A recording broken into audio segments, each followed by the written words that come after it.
I'd been married to my childhood sweetheart for decades when he died. Only then did I discover he'd been in love with my best friend all along. Every time he brought me bubble tea or snacks, it was just an excuse to give her the same. He never confessed his feelings to anyone, silently watching as she dated other men. As they were locked in a passionate kiss, he turned to me with a smile and asked if I'd be with him later. We had a daughter together and lived in bliss, but on his deathbed, he clutched my hand tightly. Ching Ching, if we could turn back time, would you help me pursue Qing Yan? My greatest regret in life was letting her slip away and choosing you out of spite. What I thought was mutual devotion turned out to be his reluctant compromise. I coldly withdrew my hand, watching his heartbeat fade to stillness. Very well. In this new life, I'll grant you your wish. When I opened my eyes again, the acrid smell of disinfectant still lingered in my nose.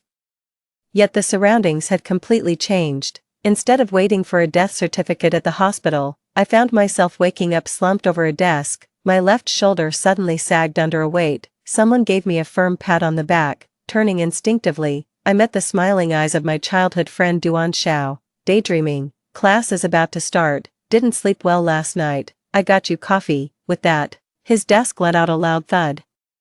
The sound of a bottled coffee being slammed onto the desk, as if trying to get someone's attention. I met his gaze, clear and bright. They seemed to hold nothing but me when looking my way.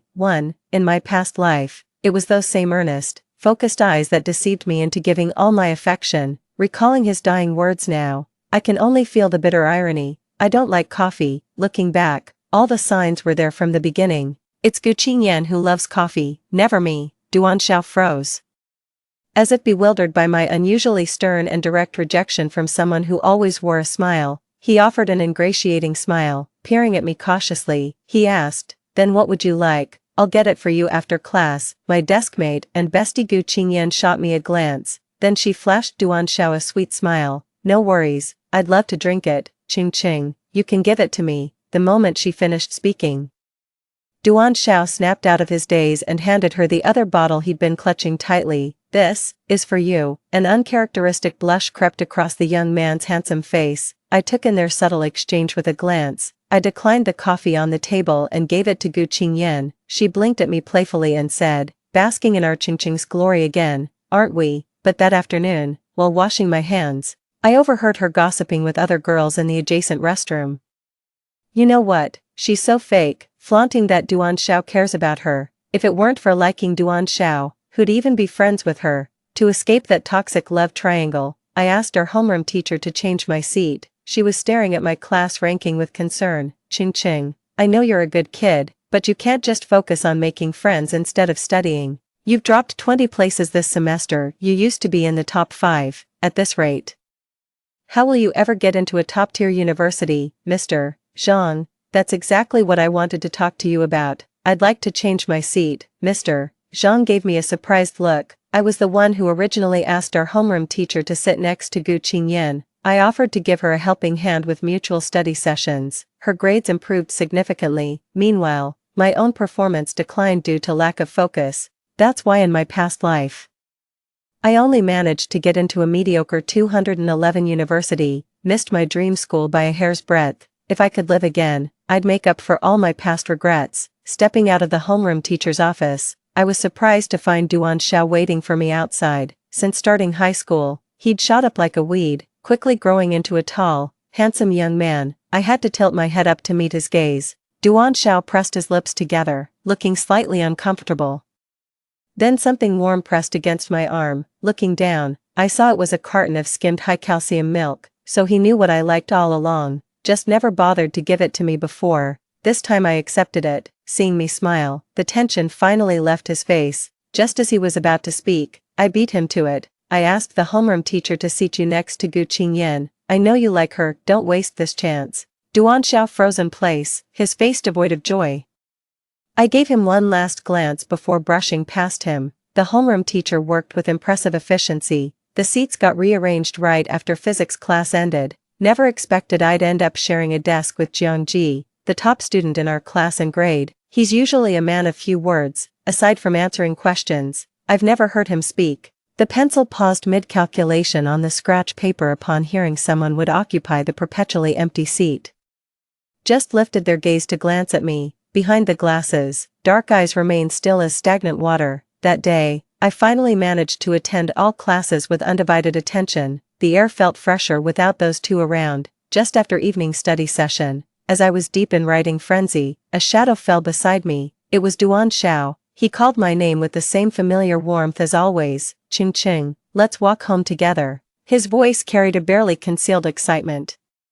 Must be thrilled about sitting next to his crush, huh? Without looking up, I replied, you go ahead, I'll stay a bit longer. Duan Xiao remained still, either oblivious or choosing to ignore the distance in my tone. 2. He blocked the overhead light, bracing his hands on my desk. His voice stayed warm and familiar. Cramming for another hour won't boost your grades. It's safer to head back early. I've got to head out first. Who's walking you home? He leaned in closer, his slightly elevated body warmth radiating through the space between us. I looked up and found myself lost in his smiling eyes. With his backpack slung casually over one shoulder, he maintained that effortless, carefree demeanor, as if he was certain I'd agree. Peering over his shoulder, I saw Gu Qingyan standing behind Duan Xiao, her face slightly contorted. She'd been glaring at me intently, clearly not expecting me to look back. Her expression froze momentarily before she forced a stiff, painfully awkward smile. The corners of my lips curled into what must have been a rather wicked smile. None of your business. Don't you like Qingyan? Just walk her home then. Stop blocking the light, you're in the way.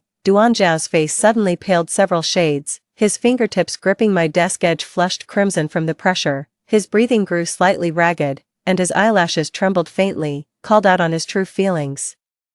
He instantly flew into a shameful rage, his tone suddenly sharpened. Ching Ching, are you mad about the coffee incident? That doesn't give you the right to spread rumors. Who said I had feelings for Gu Qingyan? The hallway bustled with passing figures. The other students kept glancing back and forth between me and Duan Xiao. After a tense silence, my new desk mate suddenly spoke up. Nobody cares who you like, Duan, keep your voice down. It's annoying. Their tone was icy, sharp as broken glass.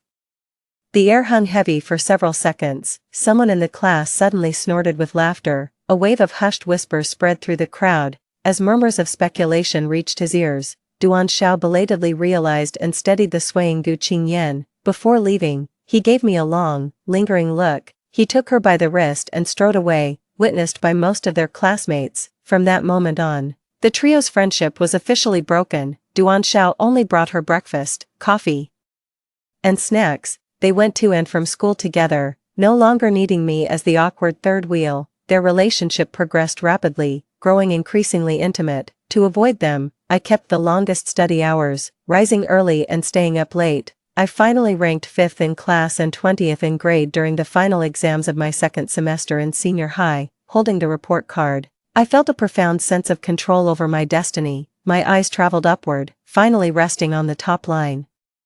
The academic legend who's always looked up to but never surpassed, Jiang Ji's reputation stands unshakable. With no weak subjects and near-perfect scores on objective tests, I suddenly burst out laughing. He operates with the precision of a supercomputer, emotionless, flawless execution. Staring at my crippled physics notes, I suddenly felt the urge to humbly seek guidance. Glancing sideways, I noticed his gaze fixed blankly out the window, lost in thought, following his line of sight. I saw tangerine-hued sunset clouds drifting across the sky. Sensing my stare, he gave me an indifferent sideways glance. It was phrased as a question, yet delivered flatly like a statement. Could I ask you about some science questions? His gaze fell on the test papers scattered across my desk. You even messed up the easy bonus questions. What's the point of me teaching you? Jiang Ji spoke without disdain or mockery, simply stating facts. Yet he still took my test paper, selected a pencil, and showed me how to substitute the formula. His explanations were concise yet crystal clear. His measured tone flowed like the setting sun outside the window. It gives a false sense of security. 3. After going through the test paper, he handed it back to me. The moment I took it, he suddenly looked at me. His pitch-black eyes were unfathomable. You've made great progress. Now that your grades are back up, don't let them slip again. I froze for a few seconds, then nodded firmly. In this lifetime, I won't get caught in their love games anymore, and I'll never back down again. That evening, there wasn't a single cloud in the sky, yet the rain came without warning. Jiang Ji didn't have an umbrella, so I offered to walk him to the bus stop. He looked at me for several seconds, My ride's here, I can drop you off on the way." His tone was flat, still carrying that icy detachment. But I didn't find him as difficult to get along with as people made him out to be. Holding an umbrella for him was awkward because of his height. He noticed my awkwardness with the raised arm, his slender fingers wrapping around the umbrella handle. "Let me hold it." The umbrella was small, and we walked side by side in silence, yet I could feel it tilting subtly in my direction. Ching ching. Through the pouring rain, I heard someone calling my name. It should have been the most familiar voice to me, though we'd spent decades together in our past lives. Hearing it now felt strangely unfamiliar. I didn't want to get too involved with Duan Xiao, so I kept walking without stopping. Jiangji glanced at me absent-mindedly. "I remember you two used to be really close." I was surprised. "Didn't expect you to know about this. Buried in your books all day." The corner of his lips twitched slightly. It was the first time I'd seen such an animated expression on his face. "I'm studying. Not deaf and blind." Duan Xiao was practically shouting. It'd be harder not to hear him. The words barely left my lips when a figure blocked our path. Duan Xiao stood drenched to the bone without an umbrella, his eyes barely open and rimmed with angry red, yet he stubbornly kept his gaze locked on me. "I didn't bring an umbrella either. Why are you sending him home? After all these years we've known each other. Do these few months sitting beside him really mean more? All this time?" He'd been completely absorbed in his growing intimacy with Gu Qingyan. I was happy to see it happen. Every time we met, he'd avert his eyes like I was a stranger. "What right do you have to question me?" I looked at him calmly. "Do you really think I don't know why you approached me?" He froze momentarily, seemingly lost in thought. Seizing the opportunity, we slipped past him and left. Yes, I should have realized this in my past life. His sudden attentiveness wasn't because our parents were friends. It was because the transfer student Gu Qingyan and I got along well. She had delicate features and a gentle personality, yet she was bold enough to wear a pretty floral dress beneath her school uniform. On her second day, she took the initiative to greet me and said she wanted to be friends. Her eyes were sparkling, so captivating they could melt your heart when she looked at you, and just like that, we became friends. We started having meals together and going to PE class as a pair. Soon after, Duan Xiao from our class also began getting closer to me. We used to be just nodding acquaintances before. After Gu Qingyan arrived, she started acting all chummy with me. The friend I thought I knew had ulterior motives all along. What I mistook for special favor was just his ploy to get closer to her. As the rain intensified, the car sent for Jiangji waited at the school gate, holding an umbrella. He opened the car door with one hand and tilted his chin, motioning for me to get in. Without ceremony, I gave him the address. We reached my doorstep in under 10 minutes. Just as I was about to exit, Jiangji called out to me. His eyes held no trace of light. "I won't be coming after school starts. Study hard. If you fall behind again, no one will respect you." His voice blended with the sound of the car engine starting. Raindrops drummed against the umbrella as the realization hit me belatedly. We truly never know when we're seeing someone for the last time. 6. I barely stepped outside during the short summer break. My days began and ended with studying, weak in STEM subjects. I pored over textbooks, drilled practice problems, compiled error logs, and learned to apply concepts flexibly. I'm running out of time.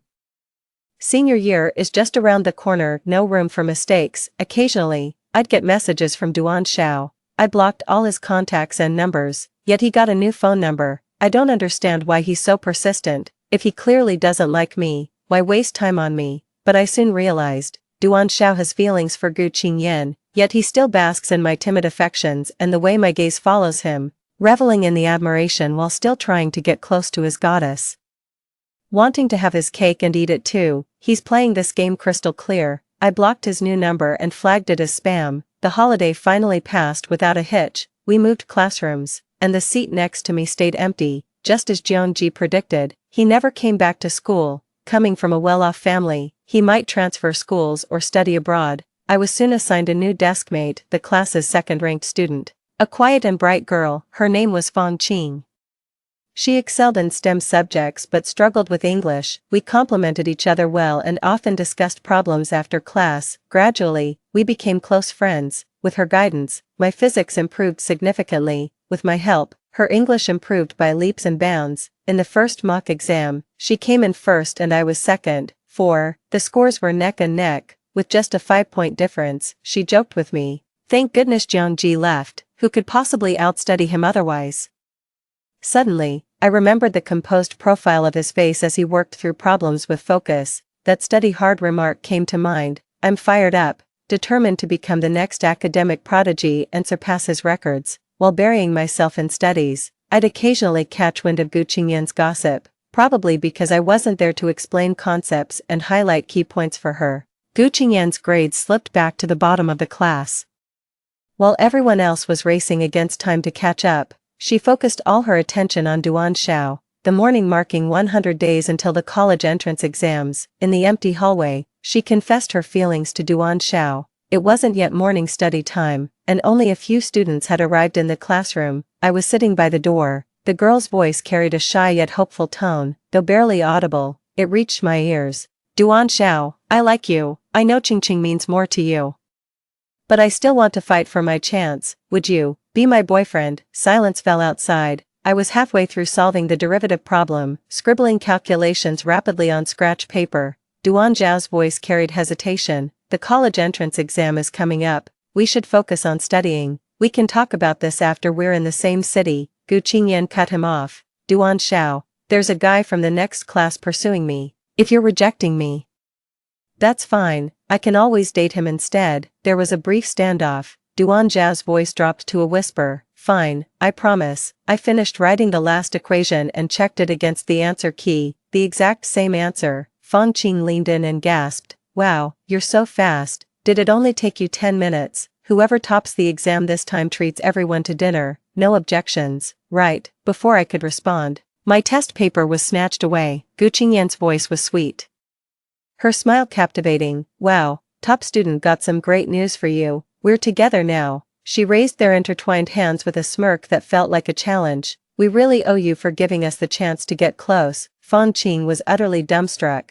gaping in disbelief. What brings you here? Never seen someone so brazenly go public with their relationship right in front of classmates. We're literally weeks away from college entrance exams.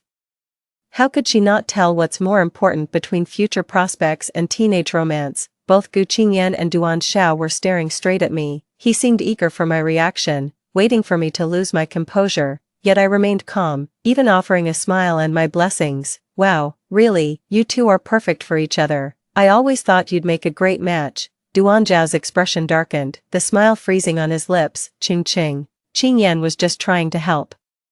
Is that any way to respond? He stared at me intently, as if trying to read my true thoughts. We're just classmates. What kind of attitude are you expecting? I looked at him amused. I'm not your parent. You don't need my permission for anything. The class bell rang as students trickled in one after another. The two awkwardly shuffled back to their seats. My deskmate Fang Qing whispered, "What's their deal? Showing off like they've lost their minds?" I shrugged. Who knows? In the next mock exam, I finally surpassed Fang Qing, ranking first in class and third in the entire school. But there's still a gap between me and Jiangji, the former top student legend of our grade, yet I firmly believe I'll eventually outshine him without a doubt. The endless cycle of exams leaves no room for sentimental musings. Packing my bags again, ready to head for the next destination. The pile of filled scratch paper grows taller, while blank test sheets dwindle. I've systematically cleared every tricky problem, mastering each question in my error log through thorough analysis. Given this second chance, I've finally reclaimed my opportunity to fight for success. In the final mock exam, I topped the entire school's ranking, breaking 700 points. I became the Jiangji of old. Our homeroom teacher Mr. Zhang wore a gratified expression. Keep this momentum straight through the college entrance exams. Even Jiangji said before leaving that he believed you could do it. My eyes widened in surprise. Jiangji, he mentioned me to you. Yes, he said you and Fang Qing complement each other well. Putting you two together would definitely lead to progress. Teacher Zhang sighed regretfully. If he hadn't gone abroad, he probably would have been the top student in the city. A surge of warmth flooded through my heart, followed by an indescribable pang of melancholy. 5. If Jiangji hadn't gone abroad, we would have made worthy rivals. With the college entrance exams approaching, I'm pushing myself harder than ever. Just at this critical moment, a bombshell piece of news dropped. Gu Qingyan is pregnant. This juicy gossip became the perfect spice to our monotonous study routine. The news spread like wildfire throughout the entire school. It all started when Gu Qingyan's parents stormed into our classroom in a rage. Mrs. Gu strode onto the platform. In a booming voice, she demanded, "Which one of you is Duan Xiao?" the classroom erupted in hushed whispers, leaving the physics teacher utterly bewildered. Gu Qingyan's seat remained empty, all eyes turned toward her deskmate, Duan Xiao. He had no choice but to stand up awkwardly and admit, "It was me." His evasive gaze betrayed the guilt of someone who'd done something shameful. "Mister." Gu stormed over and without a word, landed a stinging slap across his face. A sharp crack echoed through the hallway, the sound of a brutal, resounding slap. Duan Xiao's cheek immediately flushed crimson, the distinct outline of a handprint emerging. His face was slapped sideways, still tilted when a lab report slammed onto his desk. Old Gu's hand trembled violently as he pointed, consumed by rage. "You fatherless bastard, you've ruined her entire life. She's just a child. Not even legal. How dare you trick her into that?" The man was fuming with rage, his eyes widening in disbelief at the HCG test results slammed on the table indicating a 4-week pregnancy. How is this possible? I never even." Seeing his spineless refusal to admit the truth, Mother Gu's temper flared up instantly, came charging down and slapped him across the face. The handprints on both cheeks were uneven, swelling up almost immediately. That once handsome face now looked as ugly as a swollen pig's head.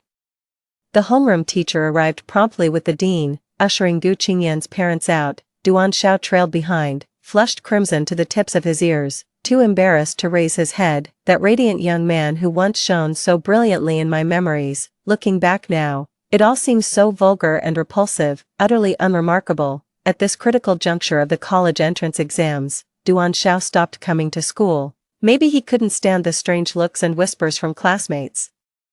Or perhaps he had a guilty conscience, but either way, it's none of my business. I'm just one final push away from the finish line. In the following days, I stuck to my routine with calm determination. 7 days before the college entrance exams, Duan Xiao suddenly appeared before me on my way home from night study. He blocked my path. It was midsummer, yet he wore long sleeves. A dark bruise marred the corner of his mouth, unnerving to look at. My brow furrowed, but before I could speak, his raspy voice reached my ears. "Ching Ching, believe it or not, I didn't do it. We talked, yes, but it never went that far. She was the one two-timing. She failed to protect herself, yet told her parents I was to blame. Ching Ching, the report proves everything I said is true. You've got to believe me." The boy's once proud spine now slumped in defeat. Bloodshot eyes stared from sunken sockets, his gaunt face barely recognizable. His pleading gaze locked onto mine, begging for my trust.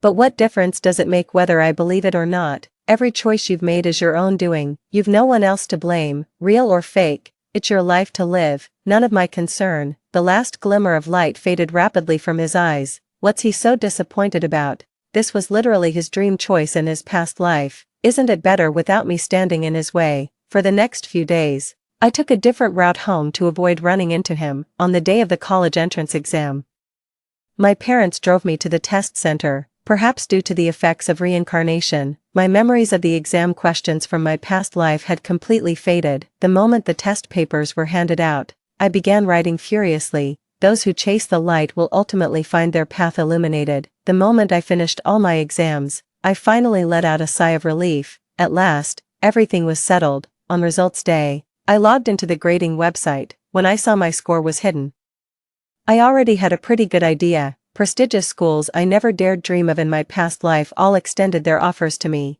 I chose the renowned University of Washington. Seeing the proud, tearful joy on my parents' faces, it made every sacrifice worthwhile. When the rankings were announced, I could hardly believe my eyes. I thought I'd be the top scorer in the city, but that provincial ranking number left me rooted to the spot in shock. Provincial champion. That's a ranking high enough to surpass Jiangji. His name suddenly popped into my head. If we were still in touch, I'd love to brag about this thrilling news. I wonder where he is now, and if life's treating him well. The phone rang. It was a call from homeroom teacher Ms. Zhang. Her voice carried warmth and admiration. "Ching Ching, congratulations on achieving the highest score in the province. Could you come to school when convenient? I have something to give you." I went straight to the office as soon as I arrived at school. Ms. Zhang asked about my college preferences and we had a long talk. Before I left, she handed me a letter. "This is from Jiangji. She asked me to give it to you after your college entrance exams. It's getting late. You should head home soon." Words can't describe how I felt when I received that lavender envelope. My thoughts drifted back to last summer. Jiangji ran out of spare refills, so he borrowed a pen from me. I buy all my pens in bulk, the violet-colored casing. He asked, do you really like purple? I kept my head down, silently writing out English vocabulary words. I answered absent-mindedly, what a lovely color, don't you think? Just an ordinary pen, and that fleeting thought I'd barely noticed. To think he still remembered. I stepped into an empty classroom and carefully opened the envelope sealed with wax. I pulled out the letter inside. The edges of the stationery were adorned with violet floral patterns. He said, the first time I saw you, you were filling your cup at the water cooler. That day I had a fever and needed warm water for my medicine. You shared half your hot water with me. That's when I noticed the name on your badge, Ching Ching. I thought to myself back then, you must really love eating oranges. He said, every effort you make today is to avoid future regrets.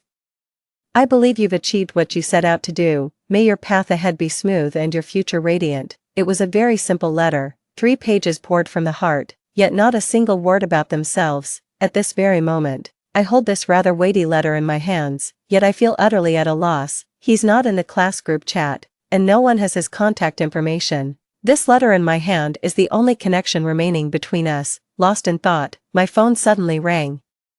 It was an unknown number. Almost involuntarily, I answered to hear a slightly distorted voice. It was Jiangji. Heard you topped the provincial exams. Just called to congratulate you. Still dazed, I asked, Jiangji, where are you? His melodious voice traveled through the phone. I got into a university in London and am settling in here. Which school did you choose? Was it Huada like you mentioned? Yeah, Jiangji. You've got an amazing memory. We were just desk mates for less than half a semester, yet you remembered every bold claim I casually made. Though I knew it was just your good memory, I couldn't help being moved. I've forgotten what else we talked about that day. I only remember his smiling voice before hanging up, wishing you a bright future, our top scholar. 11. The school celebrated by hanging a banner with my name across it. They even posted my photo and admission letter on the gate railings. My parents made a detour during grocery shopping just to pass by, snapping a photo to share in our family group chat. Standing beside me was Fang Qing, the second highest scorer in our grade and my desk mate. We looked so youthful and full of vitality in that photo. That summer vacation was the most carefree time since my rebirth. Duan Xiao stopped bothering me after that. But I still heard about him through my parents' dinnertime conversations. Got into a tier 2 college. That doesn't add up. With Duan Xiao's grades, he could have easily made it to a 211 university. My mom sighed. Rumor has it he got involved in some scandal with a girlfriend. When the girl got pregnant, the whole school thought he was the culprit. Turns out he was taking the fall for some kid from the neighboring school. His mom told me he'd transfer to another school to repeat the year. I stayed completely silent the whole time, enjoyed the meal in good spirits. My father's cooking really hit the spot. I know I won't get to eat this often once I'm in college, so I'm savoring every bite. Mom suddenly asked me, sweetie, I remember you and Duan Xiao used to be close. You talked about him all the time. Why don't you keep in touch anymore? I answered truthfully. He made such a spectacle when he started dating someone. I cut ties early to focus on my grades. My father looked at me with approval. You did the right thing, sweetheart. Stay away from him. He doesn't seem like good news. It suddenly hit me. Last lifetime when Duan Xiao and I got engaged, my dad sighed all night long. That night, he talked with me for hours. Hear how Duan Xiao truly treated me through my own words. I thought he couldn't bear to part with me. But now I see my father was always better at reading people than I was. At the end of August, my parents accompanied me to registration. While waiting in the long ticket-checking line, I spotted Duan Xiao and Gu Qingyan in the adjacent queue. The two were carrying a large suitcase together, holding hands intimately, looking every bit the picture-perfect couple. I turned away, pretending not to have seen. Gu Qingyan's voice carried from a distance. What a coincidence, Qing the genius, you heading to school registration too? Duan Xiao spotted me and quietly released Gu Qingyan's hand. His face flushed crimson as he turned away. I just muttered without further response. My dad asked with a chuckle, Xiao Duan, didn't you say you were retaking the exams? Why are you heading to City A? Duan Xiao had no choice but to greet my parents. His fingers nervously fidgeted along his trouser seams. Well, I'm afraid retaking the exams won't improve my scores, so I've decided to enroll. Uncle Cheng, Auntie Zhao, Chung Cheng, long time no see. His gaze shifted to me. His eyes held emotions I couldn't decipher, nor cared to. Talking to fools makes you foolish. I ignored him. He chatted with Dad for a while. Gu Qingyan kept looking at him expectantly, as if hoping he'd introduce her, but it never happened. Duan Xiao, isn't this the girl you adore most? Isn't this the love you've been chasing after? Then why, when it's right in front of you, do you always hesitate like this? He's far more complicated and awkward than I ever imagined. He was infatuated with Gu Qingyan's youthful beauty yet looked down on her actions. His cheap affection, utterly revolting. I dedicated myself to academic advancement throughout my 4 years in university, actively participated in events and diligently learned experimental techniques, both in interpersonal relationships and academic pursuits. I strive to handle everything with perfection and appropriateness. I've made many like-minded friends, earned my advisor's admiration as well, with consistent top rankings in midterms and finals throughout 4 years. Plus maxed out extracurricular credits, I secured a postgraduate recommendation waiver. I chose to continue graduate studies at my alma mater under the same advisor from my undergraduate years. At the cafeteria, I saw that face again, both familiar and strangely distant. He's not as skinny anymore and looks much healthier. It's like he's regained that sincere, youthful energy from back in the day. He set his tray down and took a seat across from me. Gone was the lack of confidence he showed at the train station 4 years ago. His eyes sparkled with radiant light. Orange, you're really doing grad school here. I got into the physics graduate program at your university. Can we reconnect? He looked at me, his eyes brimming with anticipation, yet beneath his gaze, I recognized that glint of absolute determination. I have an excellent memory. In our past life, Duan Xiao only started calling me Hing after we got married, this lifetime.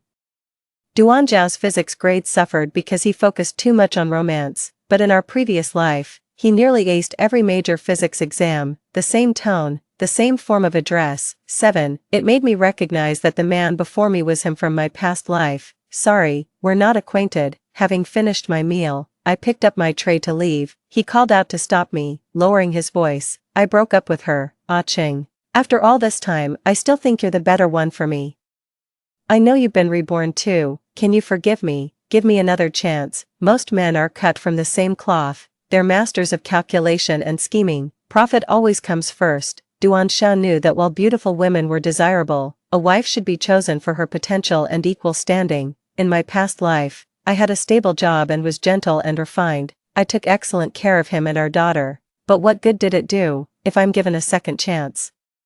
Is it just to squander it and repeat the same mistakes? I never hated you, let alone forgave you. I looked at him calmly. In my world, you're nothing more than a passing stranger, not even worthy of being called a friend. Shall I spell it out? Everyone looks down on you for what you've done, myself included. Instead of begging for my forgiveness, why not prove to everyone that the choice you've been obsessing over was the right one? He stood there speechless. Throughout my 3 years of graduate school, I never saw him again. After completing my master's degree, my advisor helped me secure a position at a nationally renowned research institute. The institute provides housing allowance. After the probation period, the salary triples from previous levels. I know education can change one's destiny. Only when I became a completely new version of myself did I truly realize the importance of choices. Another year has passed with spring giving way to winter.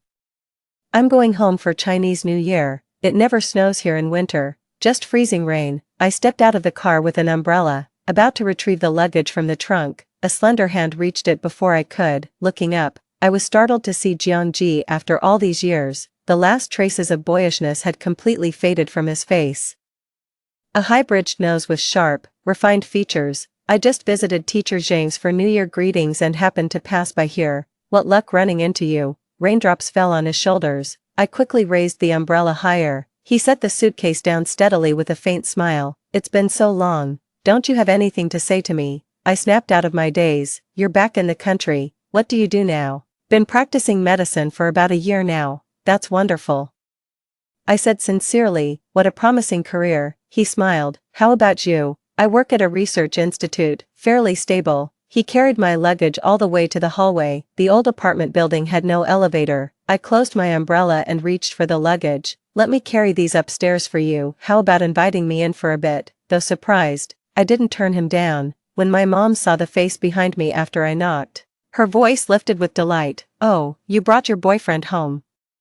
Since when? Why didn't you tell me? I quickly explained. This is my high school classmate. He happened to pass by and helped me with my luggage. don't get the wrong idea, Mom." My mom nodded with a beaming smile and warmly ushered him inside, more heartfelt than welcoming me. 14. Jeongji works as a doctor in City A. I work at a research institute in City A. My mom came into my room with this mysterious look. "He's such a fine young man with a good career. Your father and I both approve.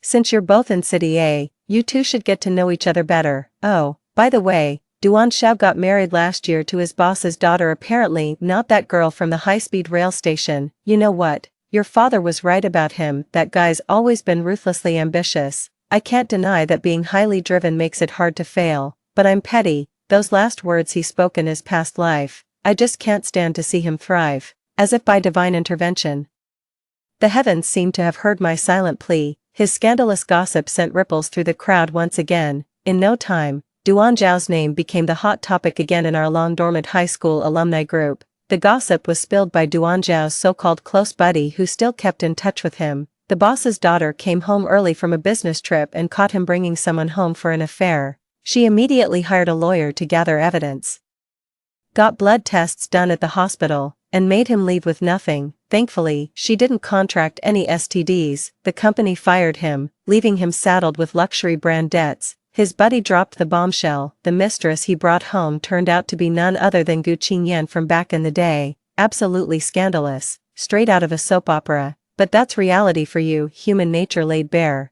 The next time I saw him was in the crime section of the news. Deliberate transmission of venereal diseases. Even with heavy pixelation, I recognized it instantly. The video caption read, "Suspect Duan was charged with spreading malignant diseases, sentenced to 4 years imprisonment and fined 50,000 yuan. In this second life." It turns out this was what he'd been pursuing all along. Rotten, stinking, pitiful to behold. I gazed at the boundless blue sky outside the window and smiled with joy. 15. Jeongji side story, the farewell letter.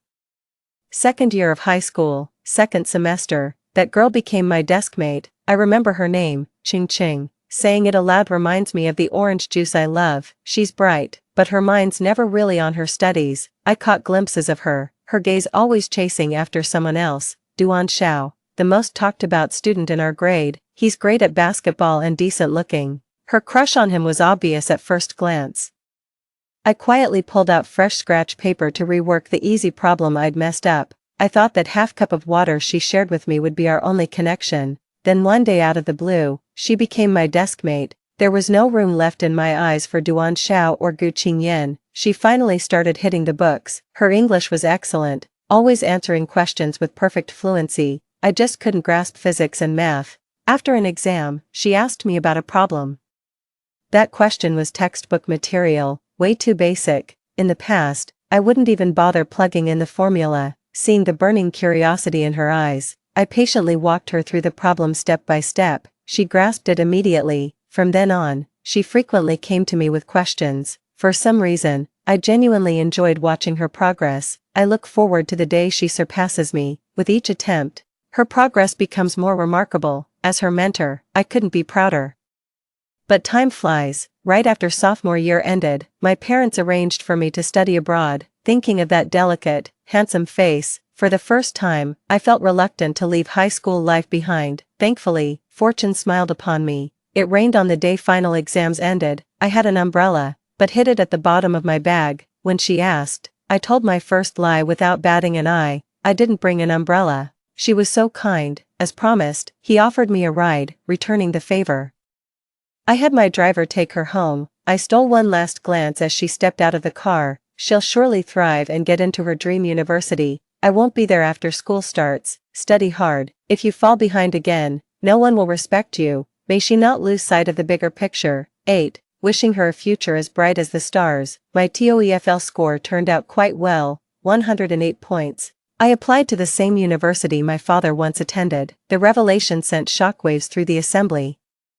Both my parents are doctors, and I take pride in following their footsteps. The application went smoothly. I'll be studying abroad soon. My dream is within reach, yet I find myself hesitating. That night, I lay awake till dawn. 3 sheets I tore before the letter took its form. To my deskmate Jeongji this past term. These words bear my presence. The words won't come. This is my first letter ever. I can't quite put my feelings for her into words, classmates, friends, or perhaps something more than friendship. For this letter, I dug out the wax seal my father bought during his study abroad, finally achieved the perfect imprint. Hope this letter brings her joy after the college entrance exams. Time flies. I received a text from Professor Zhang while abroad. The teacher said she topped the national exams and will deliver my letter to her tomorrow. I'm feeling uneasy. I didn't mention a word about myself in that letter. Would she notice the faint traces of my affection? Yet I can't help but anticipate. I long to see her expression after reading it. It's 10:30 in China, 3:30 in the morning UK time. Miss Zhang said she took the letter. Staring at my phone in the dark, I figured 10 minutes would be enough for her to finish reading, so I made the call. I never gave her my contact number, yet secretly memorized hers. She was startled when I called, or perhaps horrified. She did it, topped the provincial exam. Had I stayed for the Gaokao, I'd probably have been overshadowed by her. To reach this level in just 18 months, now that's what you call a genuine prodigy. I don't know what our future holds, nor should promises be made in haste. I vowed to become a true physician worthy of the name. If we meet again, I must be at my very best. Whack. I'll keep working hard to make that day come sooner. Another stinging blow landed. Fortunately, after 8 long years, we finally crossed paths again. Truth be told, I didn't just happen to pass by her place. I'd heard she was coming back today and deliberately waited nearby. I know it seems a bit calculated, more often than not, it's all about human effort. I want to fight for it. The night before the planned confession, I had a strange yet vivid dream. In the dream, she married someone else and had a daughter. We met again at the hospital, where I became the attending physician for her husband Duan Xiao. Time had flown by, and she no longer resembled the woman in my memories. She didn't recognize me. Through tears, she asked how much longer her husband had to live. In my dream, I gave the official response. A conservative estimate would be 2 weeks. Her tears fell harder. I slid the tissue box closer to her. No hardship lasts forever. Keep looking forward. Waking up from that dream, how absurd. How could I marry Duan Xiao, that doomed man? 9. Let me change all this. I ordered flowers and invited her to dinner. She chuckled at my perfectly tailored suit, dressed to impress. Are we? Big occasions call for proper attire. She said yes, as expected of me. Nipped that nightmare in the bud. Story 2. After my sister died in childbirth, my fiancé took his own life. While sorting through his belongings, I finally realized how deeply he had loved her. Those 10 years I spent by his side, from basement dwellings to luxury villas, paled in comparison to the smile he first gave my sister at 15, so when I returned to our school days, I averted my gaze from him. This time, I'll let him have his way. 1. Madam, it's terrible. The master, he's taken his own life. Those words struck me like a thunderbolt. The white rose slipped from my hand. Xia, this is no laughing matter. My whole body trembled as I warned the maid, but Xia sobbed. It's true, madam, the master, he slit his wrists in the bathroom. What is it? My mind went blank with a deafening buzz. My legs gave way, and I collapsed to the ground, instinctively shielding my belly. Just before blacking out, only one thought flashed through my mind. Suicide. Shen's son, how could he possibly kill himself? 2. I woke at dusk. The antiseptic smell hung heavy in the air. The ward hallway buzzed with commotion. A swarm of reporters jostled at the doorway. May I ask why Mr.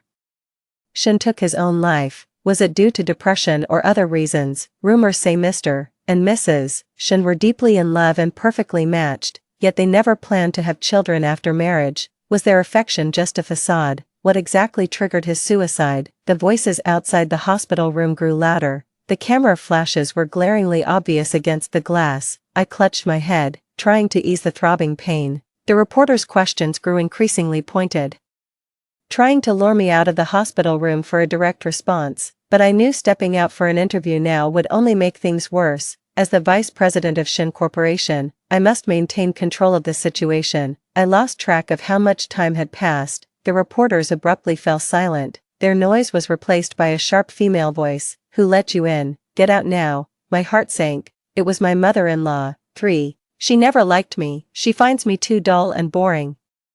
Not as cheerful as my younger sister. The hospital room door swung open. An elderly woman in a black overcoat entered. Her eyes were bloodshot, her appearance weary from travel. She flung her bag aside and screamed at me. How could Sinner suddenly take her own life? Clutching the blanket, I shook my head. I don't know. I'm just as shocked. Mom, enough. She stepped forward and slapped me. You've no right to call me Mom. I kept my stinging cheek, staring at the ground. The old woman gasped for breath, her tear-streaked face turned upward toward the sky. How could this sudden suicide happen? She murmured. A sudden clap of thunder roared outside the window, then came the downpour. When I came to, Grandma was already gone. I was left alone in the empty room, and the tear-soaked corner of the quilt. Shinsun's funeral is scheduled in 2 days, on the same day as my sister's. I held 3 consecutive press conferences, fielding all sorts of tricky questions. I didn't get to see Shinsun until the day before the funeral. He lay quietly in the center of the hall, surrounded by flowers. I stepped forward and placed a white rose in his hand, then I sat beside him, gazing silently for what felt like an eternity. As I looked at the white rose resting in his arms, I felt utterly drained. Everyone keeps asking me why Shinsun took his own life, but the truth is, I don't know either. He was exceptionally gifted and brilliant since childhood. Even growing up in poverty never slowed him down. I've been by his side since he was 15, from a damp, gloomy basement to a luxurious high-end villa. I watched him grow from a naive boy into a strategic corporate CEO, but why would he take his own life? Would you abandon me halfway and leave me alone? I don't understand. I slowly stood up, my right hand resting on my flat abdomen, murmuring, I haven't told you yet. I'm pregnant. 5. The funeral over, I returned home and stepped into the bedroom. The servants had already begun sorting through his belongings, from summer tees to winter coats and wool sweaters. Bit by bit, they disappeared from the room. According to tradition, all these must be burned, not a single trace left. I sat on the bed, watching them sort through things, zoning out, mind blank. It wasn't until the maid asked, Madam, shall we tidy up the master's study? I snapped out of my daze. The study was forbidden territory in our household. Shinsun forbade anyone from entering, myself included. After a moment's hesitation, I rose to my feet. Let me handle the tidying up. I've stood by Shinsun for 10 years, yet his heart remains an enigma to me. If his study holds the secrets of his soul, then I, as his wife for one last time, claim my right to uncover, to discover. Shinsun, what kind of man are you truly? 6. The study requires an access code. I've tried numerous times. The date I first met Shinsun, our wedding date, my birthday. His birthday, only one chance remains until the end. The door lock will engage permanently after another incorrect attempt. I stood at the study door, my palms growing clammy with sweat. If none of this was real, then what could it be? I noticed my hands had begun to tremble.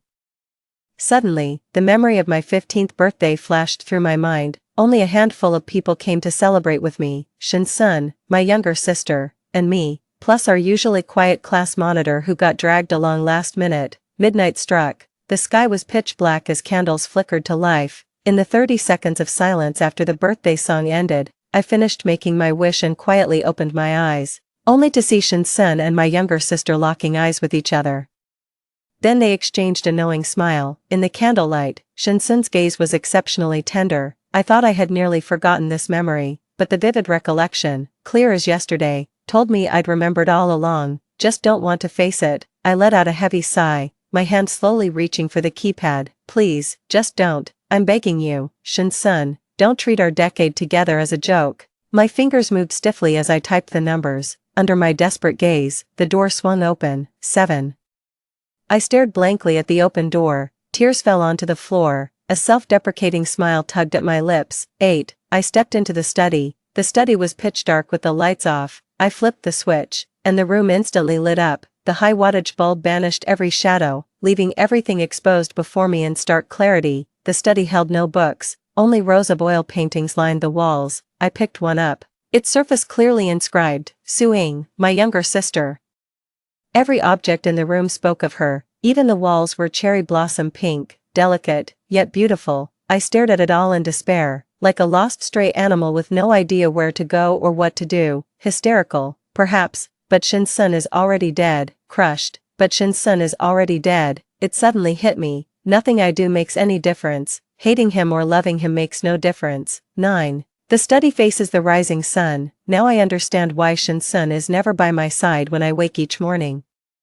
At the far end of the room stands a desk and chair set. I walked slowly forward. Each step felt numb and agonizing. A notebook lay on the desk. Its pages were densely filled, chronicling everything since I was 15, his unspoken feelings for Suing, every word brimming with tenderness. I flipped through the pages, stopping at the very last one. It read, "If one day you were to leave me behind, I'd rush to you through fire and flood. Not even life nor death could tear us apart." Boom. Thunder roars across the heavens, the rain poured down in torrents. So that's how it is. His suicide wasn't caused by depression, it was a love suicide. 10. I posted this anonymously online, hoping netizens could suggest solutions, but they ignored my cry for help. Instead, the comments were filled with, "OMG, what a tragic yet beautiful love story. This is like watching an angel fall from grace for love, honestly. OP should have let them be together back then, what a waste of such a perfect couple." Second this, I scrolled through the screen, watching netizens cheer for this love story, sighing over their tragic ending. Then what about me? If only he'd loved suing back then, why didn't you push me away? If theirs is the greatest love story ever told, then what am I? I powered off my phone, opened the window, and flung it out, watching the phone shatter into pieces. I finally understood my place. I'm nothing at all, I'm just a clown. 11. The funeral begins. I watched as the pitch-black coffin slowly descended into the earth. Just as they were about to finish filling the grave, I suddenly opened my handbag and pulled out a letter. Then I lit the lighter and burned the envelope. The letter paper burned in midair, fluttering like a fiery butterfly. It was the only thing in the study that truly belonged to me, a love letter from when I was 15, but not because of my genuine feelings. It was because Suing had drawn a little pig on it with a note. So cringe, her love letter is disgustingly mushy. Can't even use idioms right. I'm dying of laughter. Shinsun returned her smile, petite and adorable. I've never seen it before. 12. The funeral concluded as guests departed. Reporters completely blocked the road. Camera flashes kept blinding me. Are the online rumors about your sister and husband true? What is it? I was still processing everything. An insider online claimed it was your interference in your sister's relationship with Shinsun that drove them apart and ultimately led to the tragedy. The crowd erupted in murmurs. No wonder they've been childless all these years. So that's why. What a cruel fate for such a perfect couple. Alas, when the reporter couldn't get anything out of me, they turned to question my mother-in-law instead. I shook my head slightly, looking at my mother-in-law, hoping she wouldn't say it. At home, I can be however I want, but at least save me some face in front of others. But my mother-in-law sighed and said, "If only it hadn't been you who married Sinner back then. All these years of desperately clinging to this marriage, crumbled to dust in an instant. I've become nothing but a pathetic joke." 13. Under the relentless camera flashes, my humiliation kept magnifying, amplifying endlessly, like a filthy sewer rat. Those 30 seconds fleeing from the crowd to the car, I regretted everything. How I wish I could rewind to 15, to remain strangers with Shinsun. I refused to wait for him to grow up any longer. Boom. The Bentley collided with another car in the rain-lashed night. The windshield shattered into pieces, razor-sharp glass slicing into my skin. In those final moments, I saw a blinding white light drawing me toward it. 14. Suning, stand up and answer this question. A sharp noise shattered the silence. I tried moving my hand, my arm had gone completely numb. What? School day muscle memory made me instinctively stand up to answer. The class erupted in laughter. Ha ha ha, Suning, still half asleep are you? Quiet, quiet. The teacher rapped the chalkboard and pointed at the problem. You answer this one, get it wrong, and you'll be standing for the rest of the class. I stared at the dense cluster of equations, had no clue how to respond. Someone in front stifled a snicker. It's my sister. And seated beside her was none other than Shinsun, in our past life. The man who died with her, my husband. I saw her flash an innocent smile and say to Shinsun in a perfectly audible voice, how could she be so dense? Shinsun propped his chin on his hand, gazing at her with undisguised adoration. Then he curled his lips slightly and drawled, yeah, I couldn't breathe. At 26, I once asked Shinsun if he still loved Suing. If he did, I'd step aside and let them be together. Shinsun lit a cigarette, took a drag, and said flatly, let us be together. What exactly would that achieve? Su Ying's already married. Suning, if I truly loved her, I should have crashed that wedding. I was beaming with joy, like a child who'd finally gotten their candy. Only now do I understand, it was all a lie. Marrying me was just for Su Ying's sake.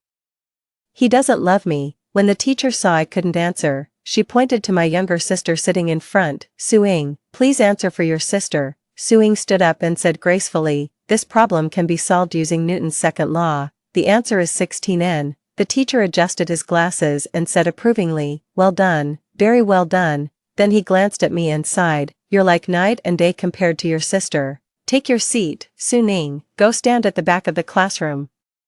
Head bowed, I walked toward the back of the room with my textbook in hand. The entire way, I heard constant snickering. "They're supposed to be sisters, but the difference is night and day." I'm tempted to suggest Su-Ying's parents get a paternity test done. If you can't even answer questions like these, you don't belong in the honors class, you're just dragging our average down. I walked past quickly, flustered and embarrassed. 15, after class, I was called into the teacher's office.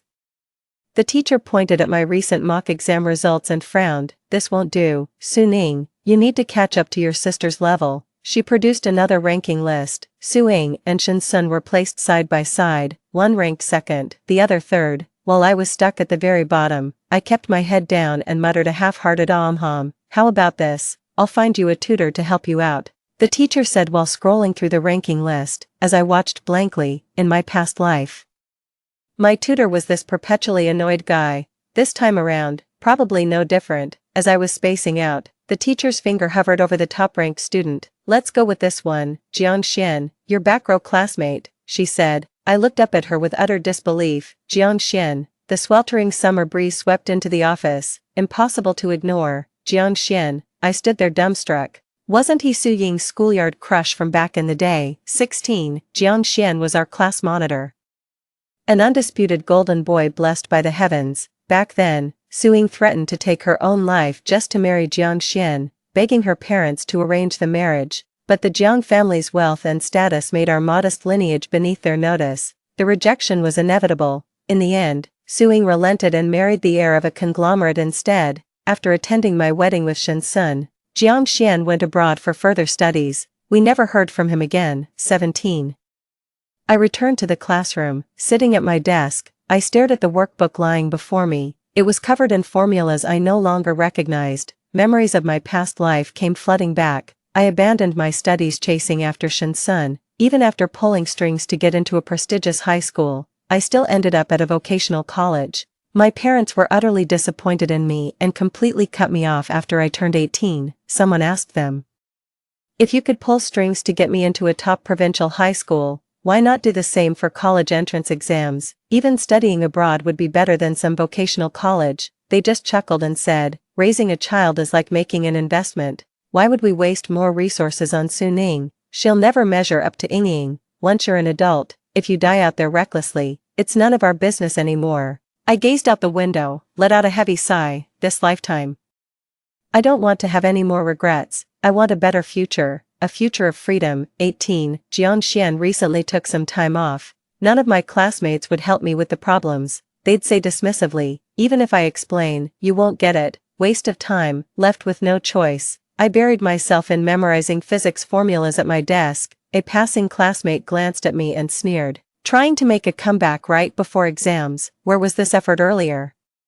The student beside her tugged at her sleeve. After looking at Su-Ying and Shin-sun working on math problems ahead, then back at me, they said, "She must be busy chasing after someone who's completely ignoring her." Hilarious. I tried to focus my attention on the equations. Then I felt someone's gaze and looked up, accidentally meeting Shin-sun's eyes. At 16, his face still carried youthful softness, dressed in blue and white school uniforms, brimming with youthful energy.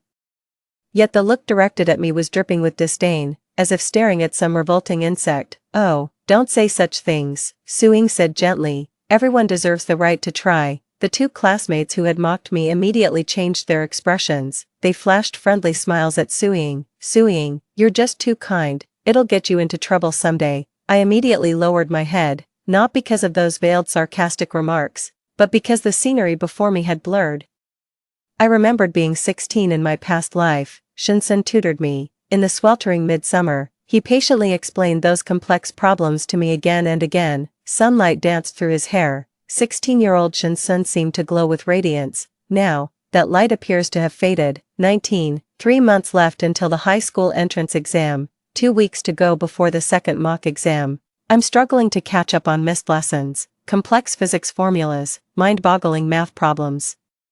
Endless chemical reactions to memorize, mountains of essay materials, classical poems, and ancient texts. Everything felt like terrifying roadblocks standing between me and success, yet I couldn't seem to avoid them. Just when I was at my wit's end, Jiangxian returned. He first looked down at me condescendingly, then gently pulled out the test paper I was working on. The red crosses on it were particularly glaring. Yet he showed no trace of disdain. There's an easier way. He tapped the paper, casually picked up my red pen, and effortlessly wrote out 3 different solutions. Just plug the numbers into the formula, no need to overcomplicate it. He glanced up at me. Got it. I stared blankly back at him. Jiangxian wore glasses. The sapphire stud in his left ear glinted brilliantly in the sunlight. Her lashes fluttered like a trembling butterfly's wings. I still don't understand, I admitted sheepishly. Jiangxian lowered his gaze and said, fine, I'll explain it again. Suing, sitting in front, suddenly turned around, smiling at him. She said, Jiangxian, I'm stuck on a problem too. Could you walk me through it? Jiangxian adjusted his glasses and said slowly, sorry, I'm busy. Suing smiled, her expression sweet and innocent. Then I'll wait until you're free to tell me. When will you be available?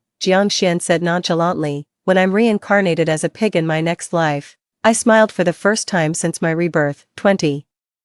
The news of Jiangxian tutoring me spread like wildfire through our grade. Everyone was shocked that an academic ace like Jiangxian would actually tutor someone. Then, jealousy. How cunning of Suning to play the victim and get the teacher to assign Jiangxian as her tutor. Right, I wouldn't say this about anyone else, but Suning's intelligence, tisk, utterly hopeless. Jiangxian will probably get fed up with her in a few days. She's really so clueless. I've heard variations of this speech 100 times, yet never once did I lift my head from this sea of problems. Not even once. 21. I sat at my desk, gnawing on my pen, wrestling with a particularly stubborn problem. Jiangxian got called away for another physics competition. Still nobody's willing to explain these problems to me. Just as I was about to check my study guide, someone suddenly knocked on my desk. I looked up to meet the person's chilling gaze. It's Shinsun. Suning. The teacher asked me to switch with Jiangxian. Switch what? I asked with a frown. Shinsun said, little tutor, it's not like listening would do you any good anyway, right? Might as well let Suing have it. They tutor each other. It'll help them secure more recommendation quotas. I froze. If having a crush on someone could be measured, it'd feel like 10,000 butterflies fluttering in your lungs, vibrating, ceaselessly vibrating, until a mighty storm sweeps across Texas. That moment when disappointment strikes, every fiber of your being burns with anguish. After the fire, even the heart turns to ashes. No revival remains. It was the first time I'd looked Shinsun straight in the eyes. My eyes grew misty. A lump formed in my throat. I said, Shinsun, it's not just Suing who wants to get into a good university. I want that too. 22. I bolted out of the classroom. Shinsun was left standing there alone, frozen in place. What's wrong with Suning? She ran off so fast. Was she crying? One of the girls asked. Another girl shot her a disapproving look. So what if she cried? Want me to give her a trophy or something? What kind? An Oscar? The group burst into laughter. Shinsun kept his head down and suddenly roared, enough.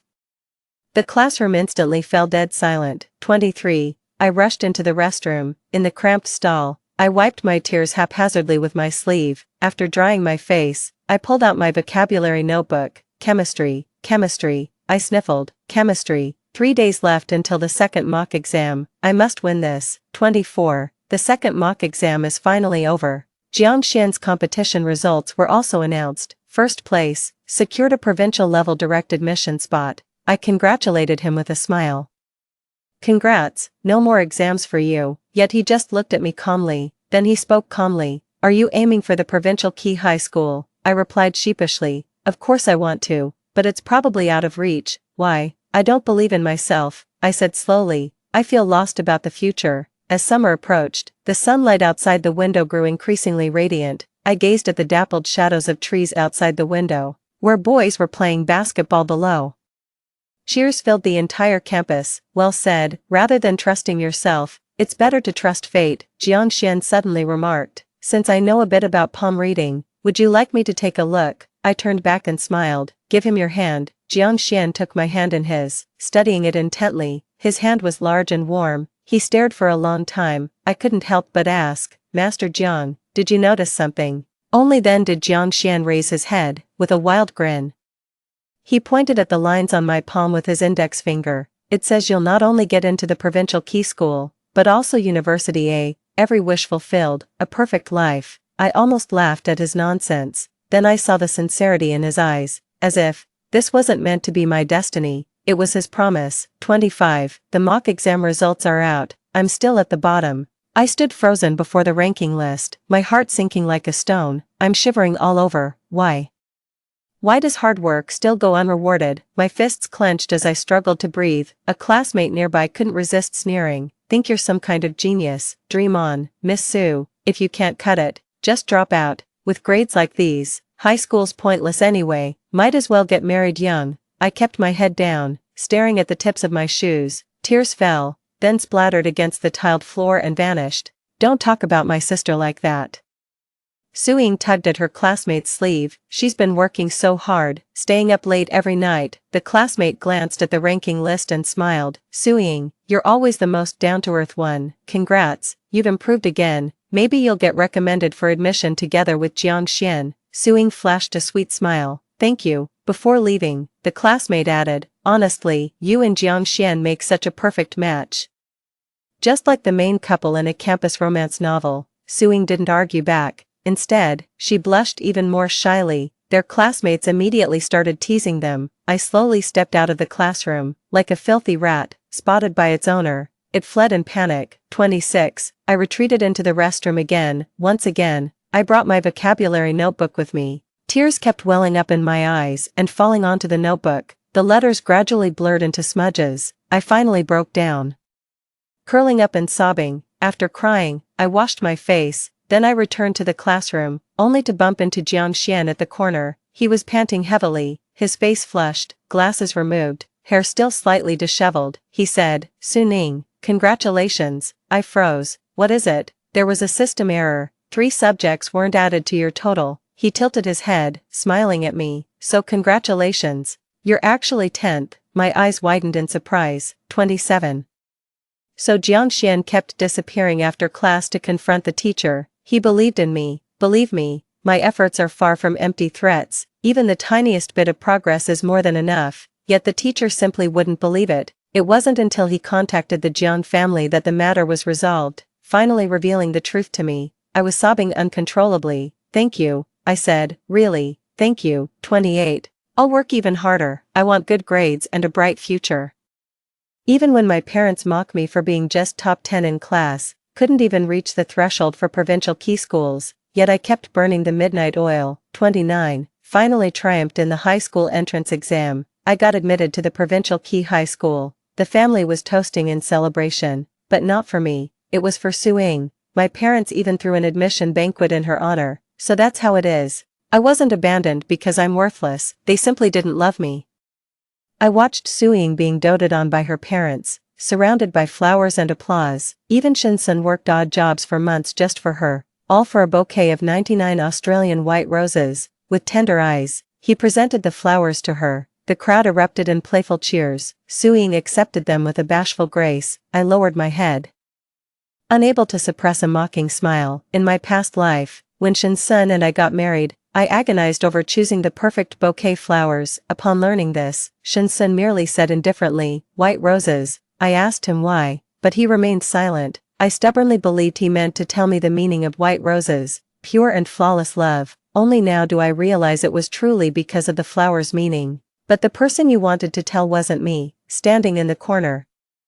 I silently raised my glass. To you all, to youth, here's to my foolish past life. The liquor burned my throat as I resolved to let go completely. Shinsun suddenly turned to look at me. We locked eyes for what felt like an eternity. His gaze was no longer as indifferent as before. Instead, it was filled with panic, as if he had lost something utterly precious. 30. Shinsun, what are you looking at? Suing asked him sweetly. Shinsun turned around, his heart pounding like thunder. /I. He lowered his head with a faint smile. It's nothing. Probably just lost something in my hurry to get here. Does it really matter? He remained silent for a long while. Maybe, his unease grew by the minute, must have been something important. Many years later, Shinsun recalled that celebratory afternoon with raised glasses. Suing stood on stage in her little white dress, radiant as the sun. Her cheeks flushed pink as she thanked him for the white roses, yet for some reason, He turned away, his gaze drifted toward a shadowy corner of the audience. Su Ning stood there, watching him calmly. They gazed at each other. Because of Su Ning, he averted his eyes. He looked back again. She's no longer there. It was the greatest regret of his life. 31. Love is fire. To be loved is to be seen in light. In my past life, I spent my entire existence chasing love, but this lifetime, I'm weary. All I want now is freedom. In the boundless night, let me be my own light.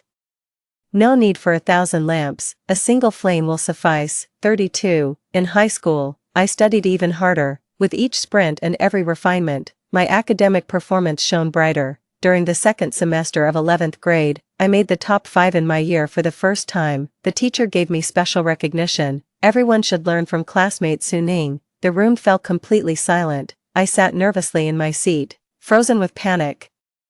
I thought they'd laugh at me just like my junior high classmates did, but then, after a moment of silence, came thunderous applause and cheers. Holy shit, that's fucking amazing. From the bottom of the class to the top, that takes insane determination. Damn impressive. This makes me ashamed to slack off. Holy shit, Su Ning's a legend. The applause went on and on. My eyes widened in shock as I looked up. The teacher stood at the podium, smiling at me. We've all seen how hard you've worked, she said. Su Ning, you're truly amazing. My eyes welled up with tears. After class, a classmate came to ask me for help, just like I used to be. They were incredibly nervous, terrified of being turned down, and pretended to understand to save face. I patiently explained it to him over and over again, just like how Jiang Xian once treated me. 33. I know all too well how dark and unfathomable this world can be, yet I shall still raise a torch, to light up this corner of the world with all my might.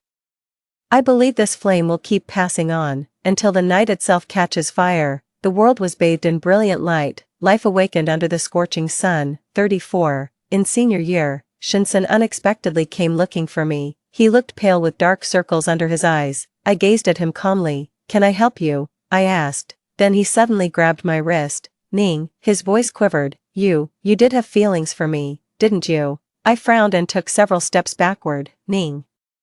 That nickname, only Shinsun from my past life ever called me that, but only between the sheets. I'm utterly disgusted, wrenched my hand free from his grasp. Don't call me that, I said. It makes me sick. His hand hung in midair. Then, it slowly dropped. I turned to leave immediately. Shinsun said to me with reddened eyes, could you give me one more chance? I stopped in my tracks, looked back at him. In the dim alley, Shinsun called my name hoarsely from the darkness. Please, give me one more chance. Love me one more time. Like a caged beast, I knew he had been reborn too. 35. I never asked why he chose to die for love in our past life. Why did you marry me when you never loved me? Why did you abandon me? So many whys left unanswered. Those 10 years I loved him were shrouded in mist, so much that all I could do was sigh. But in the end, I asked nothing, simply looking at him with quiet acceptance. I said, Shinsun, I won't love you anymore. Never again. Shinsun's gaze shattered. Those beautiful peach blossom eyes finally lost their spark, never to regain their youthful glow. Boom, thunder rumbled across the heavens. The rain began to fall. I pulled an umbrella from my bag, opened it, and strode out of the alley without looking back. Chilly raindrops drummed against the umbrella. Tick-tock, it's pouring. Suddenly I remembered that day in my past life when I was sorting through Shinsun's belongings. The rain was just as heavy then. The pitch-black rainy night stretched endlessly, leaving my nostrils and lungs perpetually damp, but in this lifetime, I took a deep breath, and smiled. There will never be another rainy night like that in my life. Goodbye, Shinsun, you were my sunshine, but now, I'll be my own light. 36. I thought that was the last time I'd ever see Shinsun, until the next morning, when I found breakfast tucked inside my desk. There are still a few imported chocolate bars left, my classmates told me with a laugh. Su Ning, you lucky dog. Fancy getting noticed by the campus heartthrob Shindaji. I frowned, flipped the breakfast straight into the trash can. I'll go, a male classmate exclaimed. What a waste. Su Ning, you could have shared it with us if you didn't want it. I stared at the breakfast in the trash bin, asked him, should I go pick it back up? The male classmate's lips twitched. Never mind, that's no different from a dog. I just smiled. Word about me throwing away Shinsun's breakfast spread across campus like wildfire. In the monotonous grind of high school life, juicy gossip like this was irresistible, but it was different from when Jiang Xian used to explain problems to me. This time, no one scolded me, like some passing joke. The whole matter was just brushed aside. During this time, Suing came to see me. Her eyes were red-rimmed, looking utterly pitiful. She confronted me. Why did you throw away Shinsun's breakfast?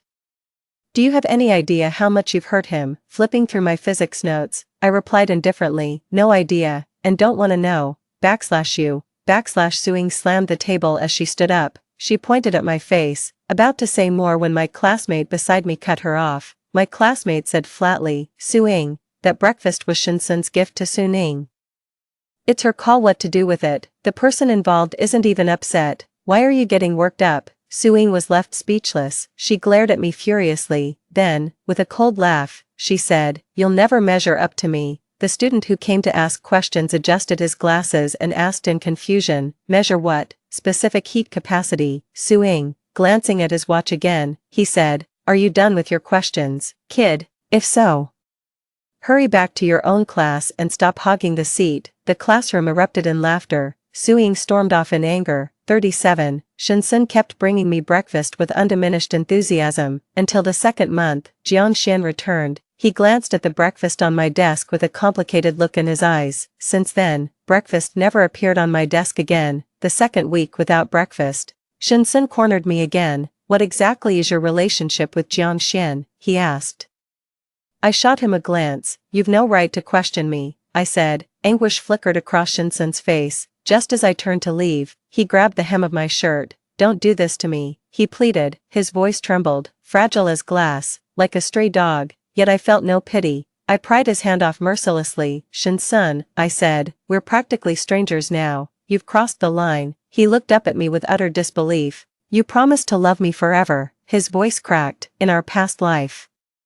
You said I do before the officiant, I replied coldly. So what? Shinsun, you too once said I do. We made vows before God, prayed for blessings at the marriage altar, and you swore you'd love only me. But, I smiled bitterly, you still chose to die with Suing, didn't you? Shinsun froze. I walked toward the exit. Let's not meet again. Yet there at the exit stood Jianxian. He lounged in the Maybach, lazily resting one arm on the car window.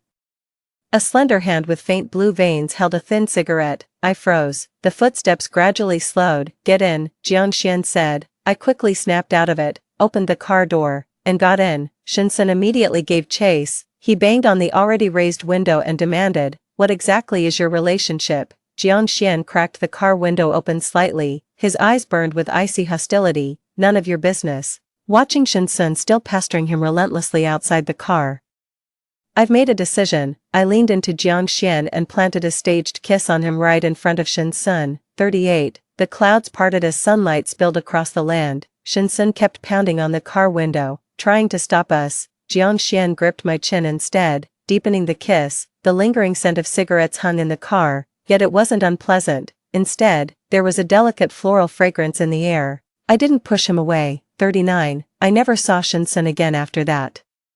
Just 2 months before the college entrance exams, Suing confessed her feelings to Jianxian. After being rejected, she tearfully asked him, why is it okay for my sister, but not for me? I watched her cry with cold detachment. Teardrops fell one by one onto the ground. Not a ripple of emotion stirred within me. Jianxian said flatly, roses aren't the only exception, neither are lemons. Hearing this, I smiled faintly with my head lowered. 40. After being rejected by Suing, she turned her attention to Shinsun. She started pursuing Shinsun instead. The whole school was buzzing about it. In the end, Shinsun turned her down. I was working on a physics problem when I heard the news. The pen in my hand kept moving, just like always. 1 month before the college entrance exams, my parents called in a hurry. Suing was diagnosed with schizophrenia. She was acting hysterically, accusing everyone. Why don't you love me anymore?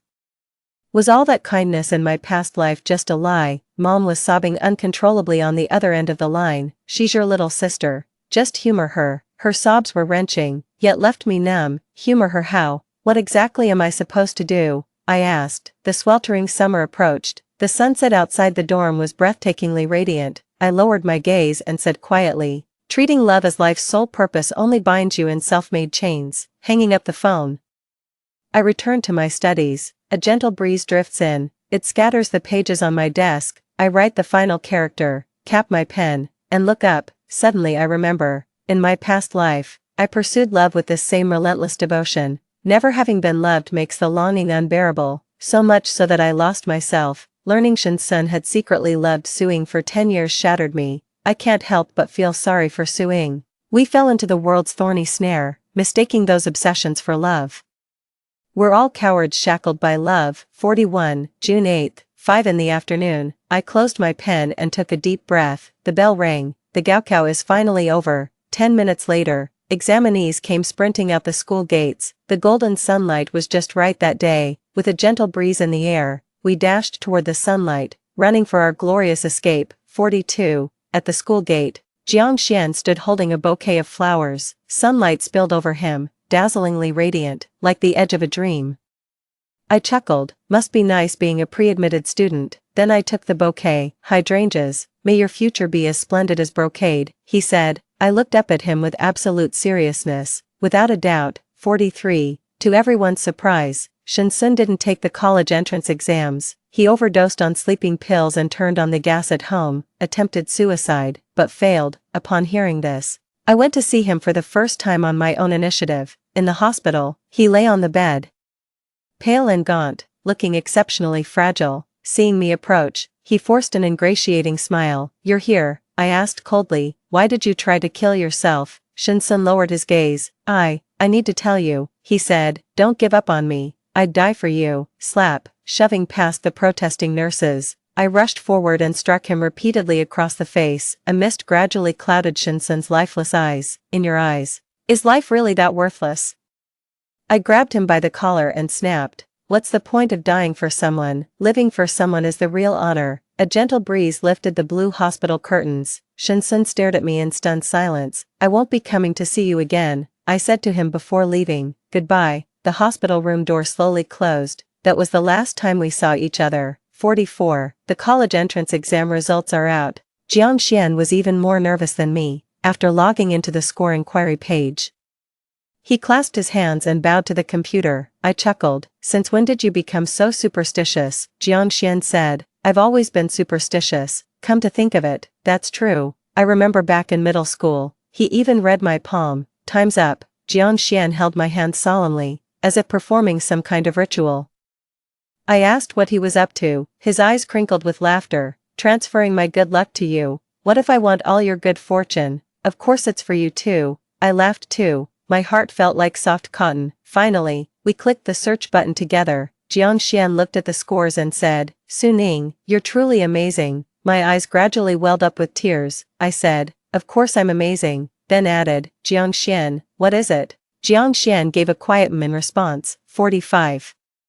Many years later, I've gained friends closer than family. An elderly lady even took me in as her granddaughter. I started sponsoring underprivileged girls' education. They were all given a second chance at life. Time shines brilliantly. Life is small yet magnificent. The end. Story 2. The Shin family had only one male heir for 7 generations, and Shin Zhao was frail and unlikely to father children. Shin's father spent a fortune to marry me as his daughter-in-law, solely because I possessed the rare fertility saint body. After marriage, Shin Zhao's health improved, and I became pregnant without difficulty. Overjoyed, Shin's father promised me 10% of the family shares. On the night of the victory celebration, Shin Zhao, fueled by alcohol, kicked me square in the stomach. You vile woman. His eyes burned with hatred. If it weren't for your scheming, how could Su Ruohang have married the wrong man and been beaten to death? I collapsed in a pool of blood, my eyes wide open in death. When I opened my eyes again, I had returned to the day Shin's father came to propose marriage. Looking at the elegant and composed Shin Nanlang before me,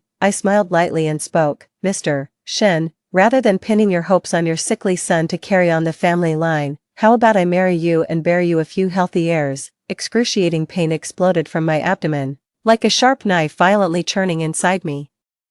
I curled up on the expensive Persian rug in the Shin family villa, desperately protecting my belly with both hands, yet unable to block the relentless kicks. You bitch, this is all your fault. Shin Zhao's drunken voice came from above me, accompanied by another wave of excruciating pain. Blood gushed out from beneath me, staining the light-colored carpet crimson. I could feel life slowly draining away, along with the 3-month-old little life inside my womb.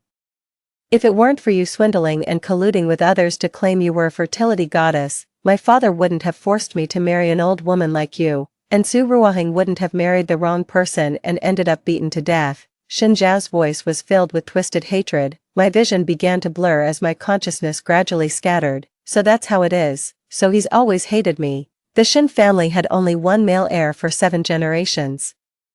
Shen Zhao was frail and sickly since childhood, with a constitution prone to fertility difficulties. The Shen family searched everywhere for a woman with excellent fertility, until they found me, what doctors called a naturally blessed womb. The Shen family welcomed me with a lavish bride price. After marrying me, Shen Zhao's health indeed gradually improved, and I successfully became pregnant. Father Shen Nanlang was overjoyed, even promising to give me 10% of the company's shares. Yet all of this became my sin in Shen Zhao's eyes. I opened my mouth, wanting to say something, but only coughed up a mouthful of blood. Darkness surged like a tide, and in my final moments of consciousness, I swore that if there was a next life, man, Mr. Shen has already arrived. Why are you still spacing out? My mother's voice pulled me back from the chaos. I suddenly opened my eyes and found myself sitting in the living room at home, with a steaming cup of tea in front of me. The sunlight outside was bright, shining on my unharmed body. Is this, 1 year ago, Mr. Shen has come this time to propose marriage on behalf of his son Shen Zhao, Mother whispered to me, her eyes sparkling with excitement. The Shen family, now that's true aristocracy. My heart pounded wildly as my fingers unconsciously brushed over my flat abdomen. I've been reborn. I've truly been reborn. Back to the very day Shen Nanlang first came to propose marriage, looking up towards the doorway. A tall and straight middle-aged man was stepping inside. Shen Nanlang, 45 years old yet well-maintained, exuded the charm of a mature man in every gesture. He wore a tailored dark gray suit, with deep-set facial features and sharp yet gentle eyes. Miss Jiang, I've long heard of you. He nodded in greeting, his voice deep and pleasant. In my past life, I shyly lowered my head and joyfully accepted the arrangement to marry Shen Zhao. But now, I gazed directly at this man who dominates the business world, suddenly flashing a radiant smile. Mr. Shen, please have a seat. I gesture gracefully, then meet his eyes after he sits down. I heard your son is in poor health, and the Shen family urgently needs an heir. Shen Nanlang slightly furrows his brows, seemingly surprised by my directness. My son indeed requires a wife blessed with good fortune. I let out a light chuckle, picking up the teacup to take a sip. Mr. Shen, rather than pinning your hopes of continuing the family line on your sickly son, I deliberately paused, meeting his gaze. Why don't I marry you instead and bear you several sons? With a clatter, the teapot in mother's hands fell to the ground. Shen Nanlang's expression froze, his eyes flashing with shock, bewilderment, followed by deep contemplation. I maintained a smile, knowing my words would detonate like a bomb in the heart of this aristocratic family head with deeply ingrained traditional values. Memories from my past life told me that Shen Nanlang had remained unmarried for years after losing his spouse, not due to lack of desire, but for the sake of family reputation. And now, I could see the flames gradually igniting in his eyes, the longing for an heir, the yearning for youthful vitality, and his stirring interest in my bold proposal. Miss Jiang, are you serious about this? His voice carried a hint of hoarseness. I'm 28 years old and in excellent health. The doctor said I have a rare fertility-friendly constitution. I stated frankly, rather than marrying a sickly man who might be completely infertile, I'd rather become your wife directly and bear you healthy heirs. Shen Nanlang's eyes lit up as he scrutinized me carefully, as if appraising a precious collectible. I knew victory was within my grasp in my past life. The doctor said my constitution not only makes conception easy but also nourishes my partner better than any tonic. For Shen Nanlang, who yearns for heirs and whose health is declining, this was an irresistible temptation. Dad, what are you doing? An angry voice came from the doorway. I turned to see Shen Zhao standing at the door, pale-faced with disbelief in his eyes. He looked even frilier than remembered, as if a gust of wind could knock him over. How could my past self have thought such a man was worth entrusting my life to? She's my fiancé, Shen Zhao burst in, but a single glance from Shen Nanlang pinned him in place. From today onward, she is your mother. Shen Nanlang's voice brooked no argument. Miss Jiang is right, the Shen family needs healthy heirs. Watching Shen Zhao's contorted expression, a surge of satisfaction welled up in my heart. The game has only just begun. Shen Zhao, the pain you inflicted on me in our past life, I'll return it 100-fold in this one. That very afternoon, I went to the Civil Affairs Bureau with Shen Nanlang. The moment the marriage certificate was in my hands, I knew the gears of fate had turned in a completely different direction. On the first day I moved into the Shin family villa, I summoned the butler to the study. Butler Lin, in his early 50s, had worked for the Shin family for nearly 20 years, his gaze carrying a barely concealed disdain when looking at me. In my past life when I married Shin Zhao, he caused me no small amount of trouble. Butler Lin, starting today, I want to review all staff schedules and payrolls every Monday. Sitting in my leather swivel chair, I tapped the desk lightly with my fingertips. Also, compile the detailed household expenses for the past 6 months. I need to review them. Butler Lin's brows furrowed almost imperceptibly. Madam, these matters have always been under my responsibility. The master never concerned himself with such trivial affairs. I smiled faintly. Now I'm managing the household. Is there a problem with that? I wouldn't dare. He lowered his head, but I saw the corner of his mouth twitch. By the way, I added as he turned away, change the master bedroom sheets to silk. Mr. Shin prefers them. Steward Lin's back stiffened slightly as he bowed in acknowledgement. I knew this news would spread through the Shin household like wildfire. The new mistress not only held authority but had already shared the master's bed. After the butler left, I surveyed this study. In my past life, I was rarely allowed to enter here, but now it has become my center of power. I turned on the computer and pulled up the Shin family's household management system. The password hadn't changed. It was still Shin Zhao's birthday, just like in my past life. Despite Shin Nanling's stern exterior, he truly doted on his only son. The data on the screen made me raise my eyebrows. Just 1 month's flour expenses alone amounted to 50,000, not to mention those premium wines and ingredients. In my past life, I thought the Shin family was simply this extravagant, but now I realize someone was lining their own pockets. I was just recording the suspicious accounts when the door suddenly swung open. Shin Zhao stood at the door, his face dark and gloomy.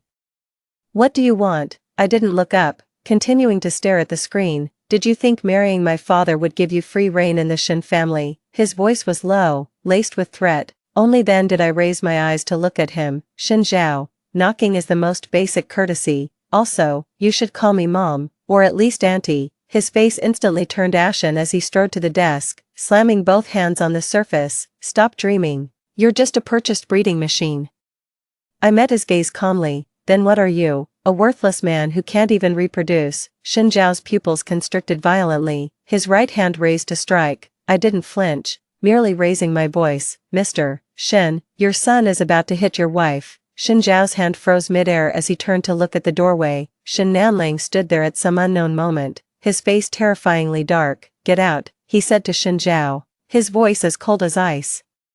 Shin Zhao withdrew his hand and said through gritted teeth, Dad, she's investigating our family accounts. She must have ulterior motives. I ordered the investigation. Shin Nanling walked in and stood beside me. Your mother is currently in charge of household affairs. Any problems, mother? Shin Zhao laughed shrilly. She's only 3 years older than me. Shin Nanling's gaze turned sharp. Age isn't the issue. She's my lawfully wedded wife, which makes her your mother. If I hear any more disrespect from you, I'll freeze your credit cards. Shin Zhao opened his mouth but ultimately said nothing, slamming the door as he left. Don't mind him. Shin Nanling turned to me. He's been spoiled. I smiled. It's alright. I'll be a good stepmother, especially when this good stepmother can push him into the fire. I added silently. Shin Nanling nodded in satisfaction, then asked, any findings from the account check? I've identified several anomalies, here, and here.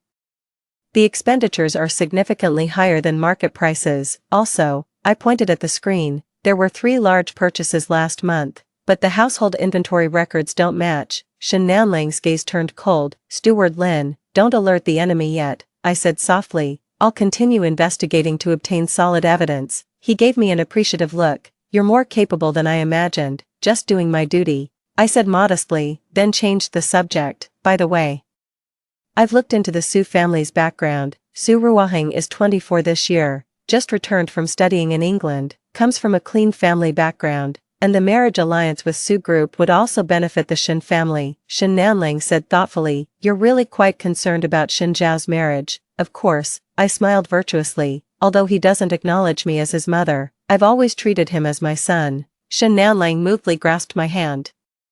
It's rare to find such kindness in your heart. I'll contact the Su family to arrange a meeting. Watching his retreating figure, a cold smirk curled at the corner of my lips. In our past life, Su Ruohang was the white moonlight in Shin Zhao's heart, but this young mistress was spoiled and willful, looking down most on weak and incapable men. Marrying such a woman to Shin Zhao would be more satisfying than any revenge. At dinner time, I changed into a dark green cheongsam, pinned up my hair, and wore the jade earrings Shin Nanlang gave me. The reflection in the mirror showed an elegant and dignified woman, every bit the matriarch of a wealthy family. In the dining room, several close relatives of the Shin family had already taken their seats. Shin Zhao sat in the lower seat, a flicker of disgust flashing through his eyes when he saw me. I pretended not to notice and walked straight to the seat beside Shin Nanlang, the position that only Shin Zhao's mother could occupy in my previous life. I heard the madam is checking the accounts. Shin Zhao's aunt Shinli spoke with sarcasm, eager to seize power so soon after entering the household. I leisurely scooped a spoonful of soup. Auntie, you jest, sharing a husband's burdens is a wife's duty. I turned to Shin Nanlang. Isn't that right, darling? Shin Nanlang nodded. Man is very capable and has identified some issues. I'll handle this matter. Shin Li's expression changed slightly, not daring to say more. By the way, I suddenly seemed to remember something and turned to Shin Zhao. I've discussed your marriage with your father. Miss Su from the Su family will be visiting this weekend, so prepare yourself. Shin Zhao's fork clattered onto the plate. What, Miss Su Ruohang? Haven't you always admired her? I feigned surprise, or did I remember wrong? Shin Zhao's expression was priceless, first shock, then doubt, finally twisting into a distorted joy. You want me and Ruohang too. The Su family is well matched in social status, and Miss Su is both talented and beautiful. Shin Nanlang chimed in. Your mother's proposal is excellent. At the mention of mother, Shin Zhao's face darkened again, but Su Ruohang's name clearly prevented him from losing his temper. He lowered his head to eat, but the tips of his ears turned red. I took small bites of the foie gras, sneering inwardly. Just wait, Shin Zhao. Your dream will soon turn into a nightmare. The weekend arrived quickly. Su Ruohang came to visit accompanied by his parents, too. She was wearing a designer dress and 10-centimeter high heels, with makeup so exquisite it looked like she was ready to walk the red carpet. Hello, Uncle Shen, she called out sweetly as soon as she entered, then paused noticeably upon seeing me. And this is my wife, Jiang Man. Shin Nanlang introduced. Man, this is Miss Su Ruohang. I smiled and nodded.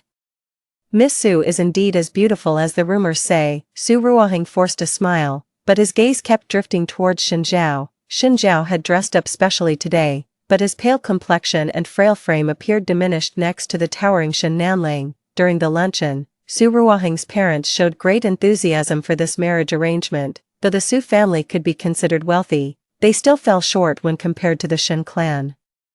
Ruohang has been spoiled since childhood, but she has a kind heart, Madame Su said with a smile. She's about the same age as Shin Zhao. They'll surely get along well. I noticed Su Ruohang's smile seemed somewhat forced. When Shin Zhao attentively poured wine for her, she slightly furrowed her brows and subtly shifted her body away. What did Miss Su study in England? I asked at an opportune moment. Art history, she answered with pride in her voice. I particularly love Victorian-era paintings.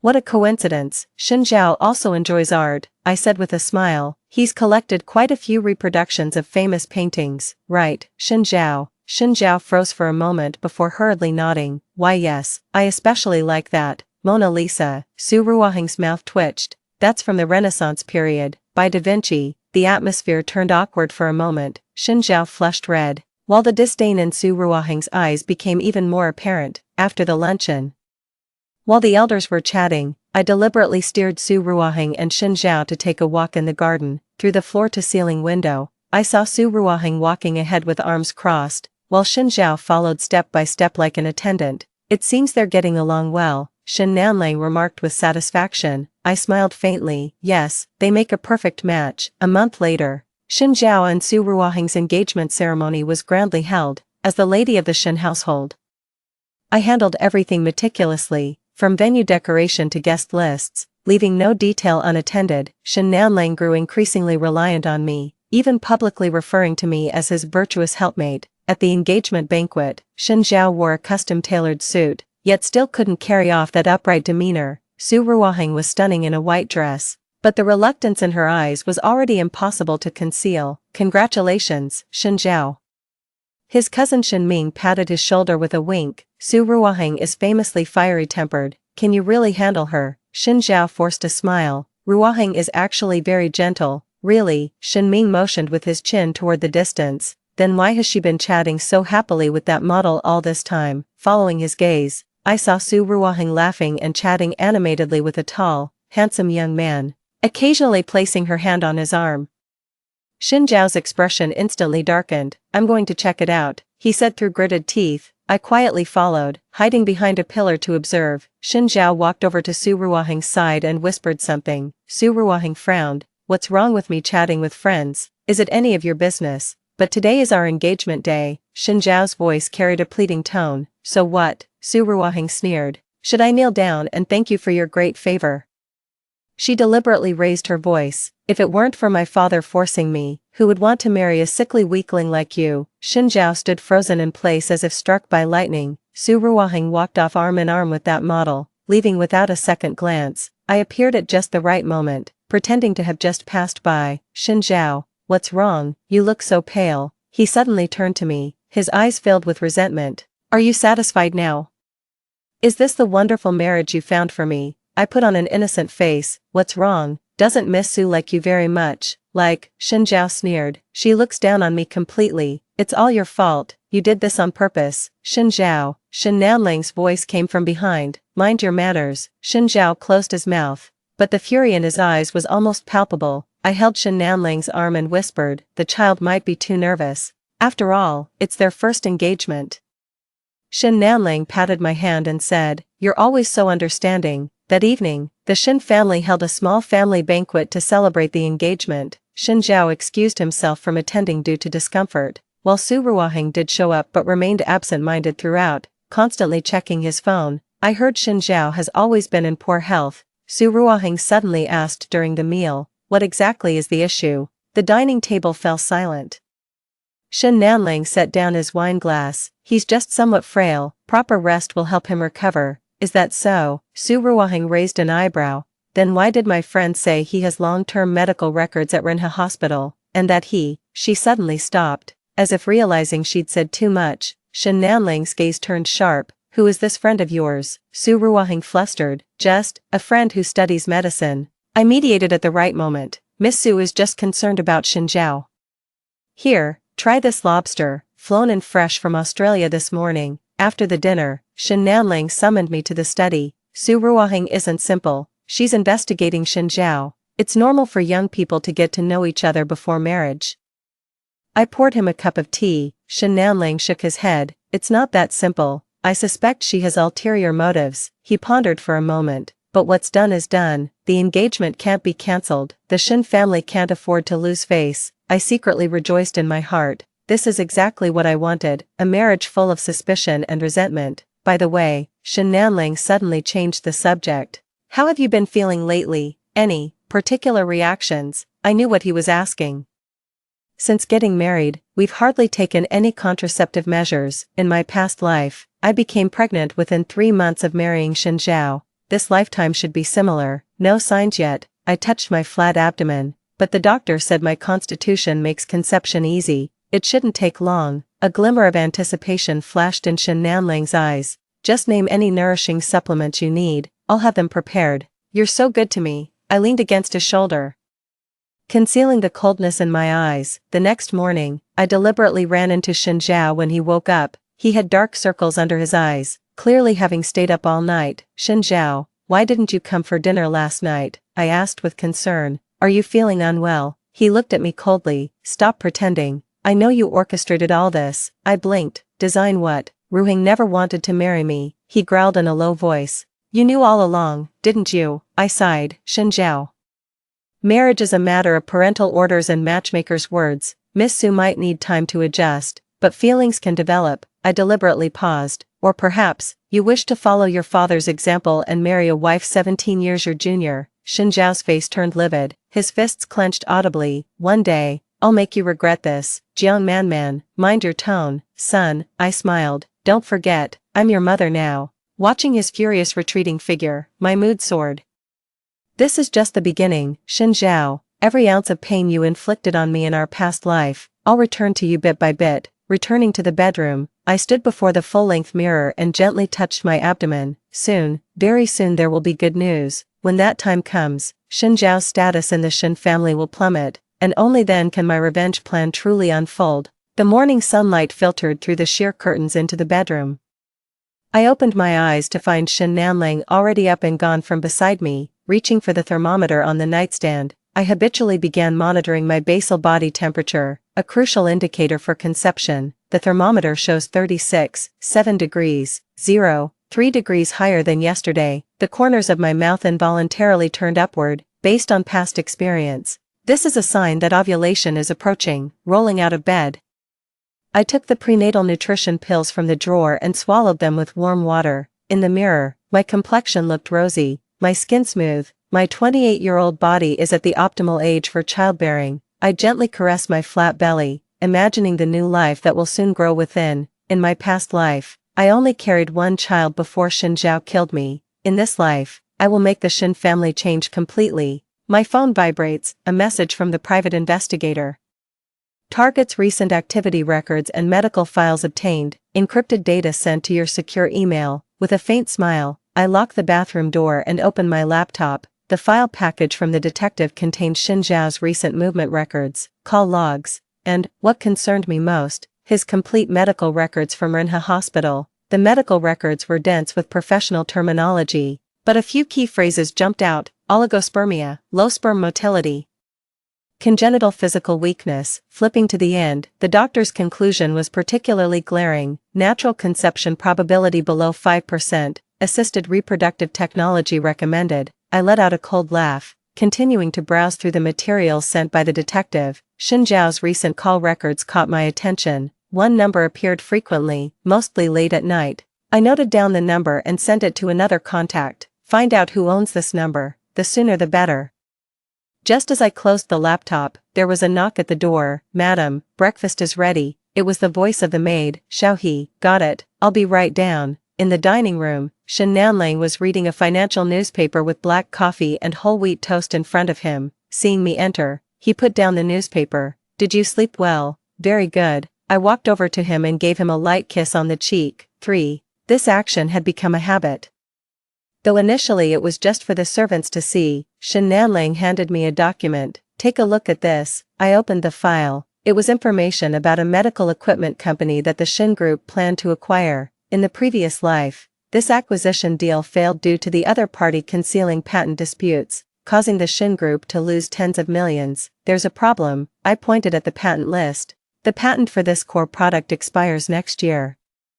And I've heard there's an ongoing infringement lawsuit. Shen Nanling raised an eyebrow. How do you know that? I have a college classmate working at that company. I casually made up an excuse. The acquisition price should be reduced by at least 30%. And we need to add indemnity clauses for patent disputes. Shen Nanling nodded thoughtfully. I'll have the legal department reevaluate. His gaze held a hint of admiration as he looked at me. You always manage to surprise me.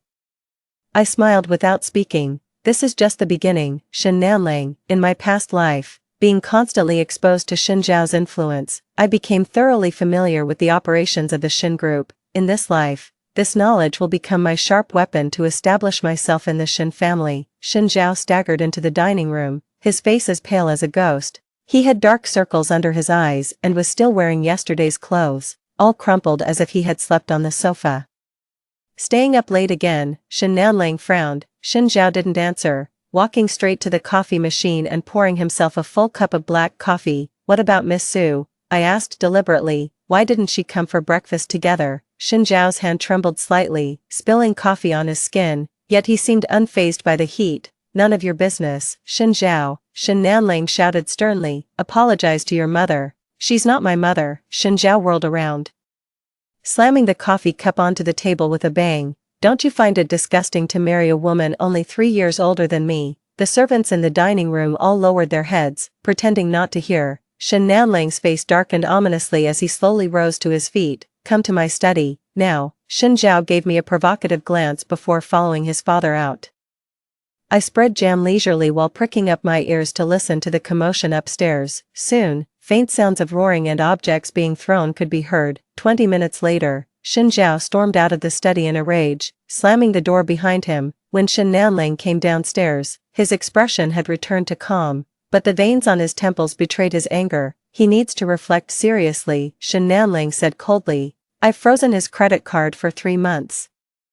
I handed him a freshly brewed cup of coffee. He's still young and doesn't know better. 25 is still young, Shen Nanling shook his head. He's been spoiled by his mother. I didn't respond. In Shen Zhao's previous life, his mother passed away early, and Shen Nanling never remarried, spoiling his only son rotten, until my appearance disrupted this balance. By the way, Shen Nanling changed the subject. There's a charity banquet tonight. Will you accompany me? The honor is mine, I smiled. In my past life, I was never brought to such occasions. Shen Zhao always attended alone, using my humble origins and lack of etiquette as an excuse. In the afternoon, while I was selecting an evening gown in the dressing room, my phone rang. It was the reply about the number check. The number belongs to Lin Jifeng, vice president of Shen Group, who has a close relationship with the target, Lin Jifeng. I narrowed my eyes. Shen Zhao's trusted aide in my past life, who later became his accomplice in harming me. I never realized their collusion started this early. In the evening, I wore a burgundy mermaid gown and put on the diamond necklace Shen Nanling gave me. The reflection in the mirror dazzles with radiance, completely concealing my once ordinary origins. Beautiful. Shen Nanling stood at the doorway, his eyes flashing with admiration. I held his arm as we descended the stairs, just in time to encounter Su Ruoheng, who had just returned home. She was dressed in a crop top and hot pants, a full nightclub outfit, and visibly froze for a moment upon seeing us. Are you going out, Miss Su? I asked gently. Meeting a friend, she said nonchalantly, though her eyes kept darting toward Shen Nanling. I noticed Shen Nanling frowned slightly. Where's Shen Zhao? Who knows? Su Ruoheng pursed her lips, probably drowning his sorrows at some bar. She jingled her car keys. I won't disturb you too, watching her sway her hips as she walked away. A faint smile curled at the corners of my mouth. It seems this loving engaged couple's life is quite eventful. The charity gala was held at the Shangri-La Hotel, with most attendees being prominent figures from the business world. Shen Nanling became the center of attention the moment he entered, with people continuously coming over to exchange pleasantries. As for me, being Mrs. Shen, I naturally received unprecedented attention. So this is Mrs. Shen, indeed young and beautiful.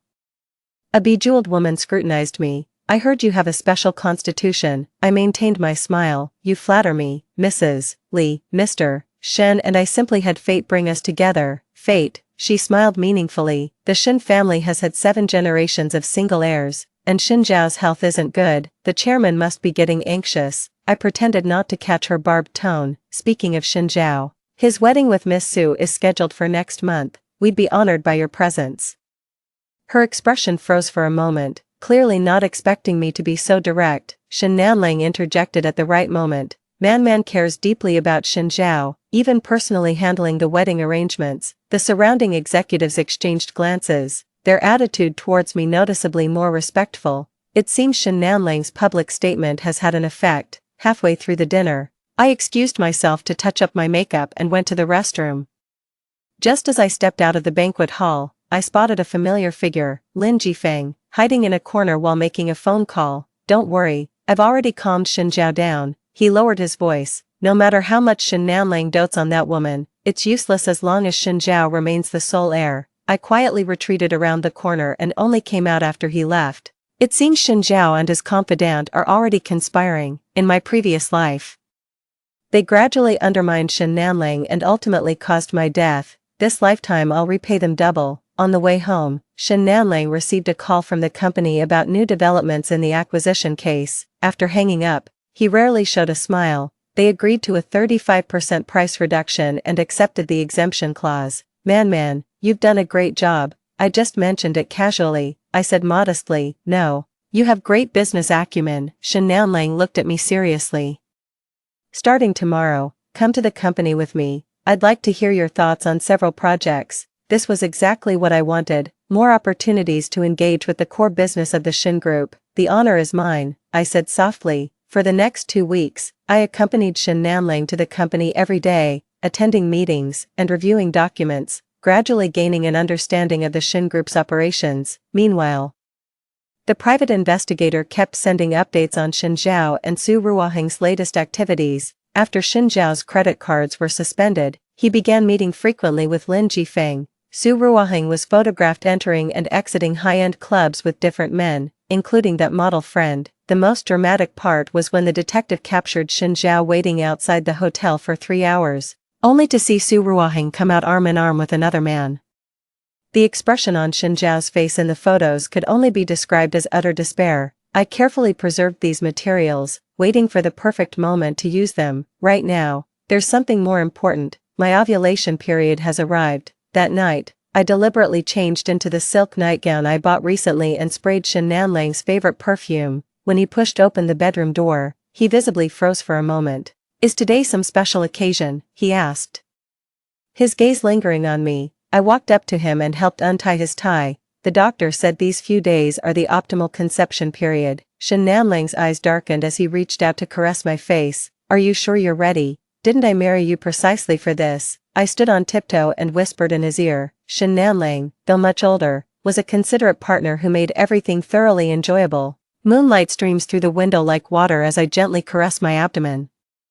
I hope to succeed in one fell swoop this time. Only with a child can my position in the Shen family be truly secure. A month later, the family doctor confirmed my pregnancy. Shen Nanlang was overjoyed and immediately ordered the nursery to be redecorated, even assigning me a dedicated nutritionist and bodyguard. "I want to host a banquet," he said excitedly, "to announce this wonderful news to everyone." I leaned against his chest. "Whatever you say." The banquet was scheduled for the weekend, with all of the Shen family's relatives and business partners receiving invitations. Su Ruoheng reluctantly accompanied Shen Zhao to the event, standing together yet as strangers without any interaction. Midway through the banquet, Shen Nanlang tapped his champagne glass, bringing the room to silence.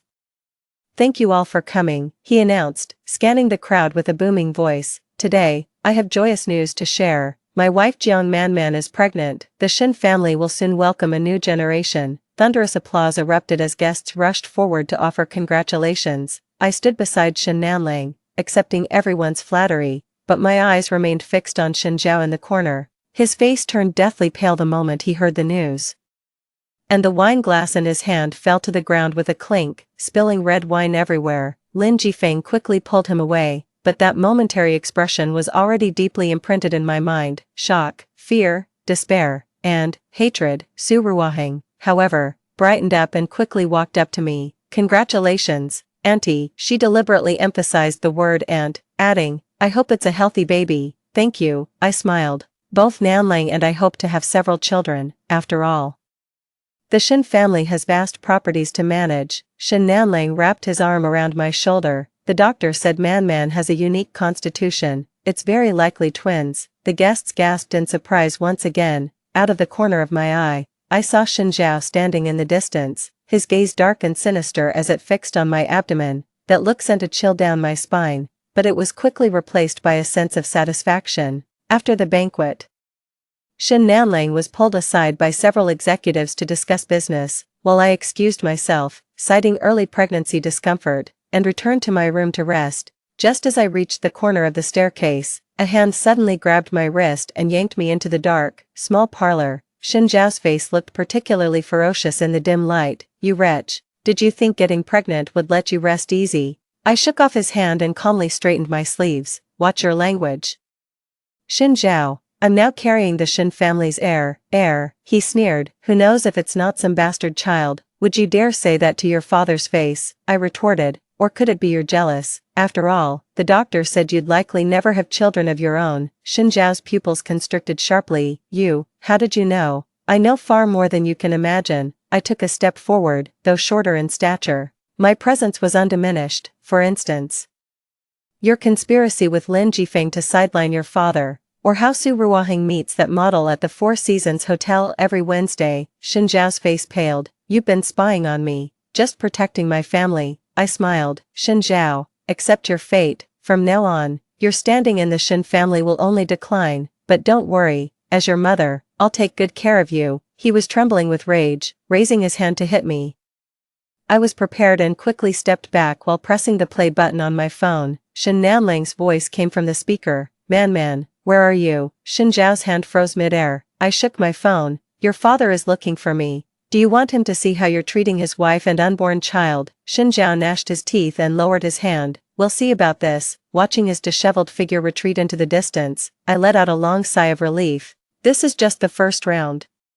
Shen Zhao, once the child in my womb is born, your good days will truly be over. Returning to the bedroom, I stood before the floor-to-ceiling window, overlooking the Shen family estate. Under the moonlight, a familiar figure was storming toward the garage. It was Shen Zhao. Minutes later, his sports car roared out through the gates. I gently caressed my still flat abdomen, a cold smirk curling at the corner of my lips. Ms. Jiang, please lie flatter.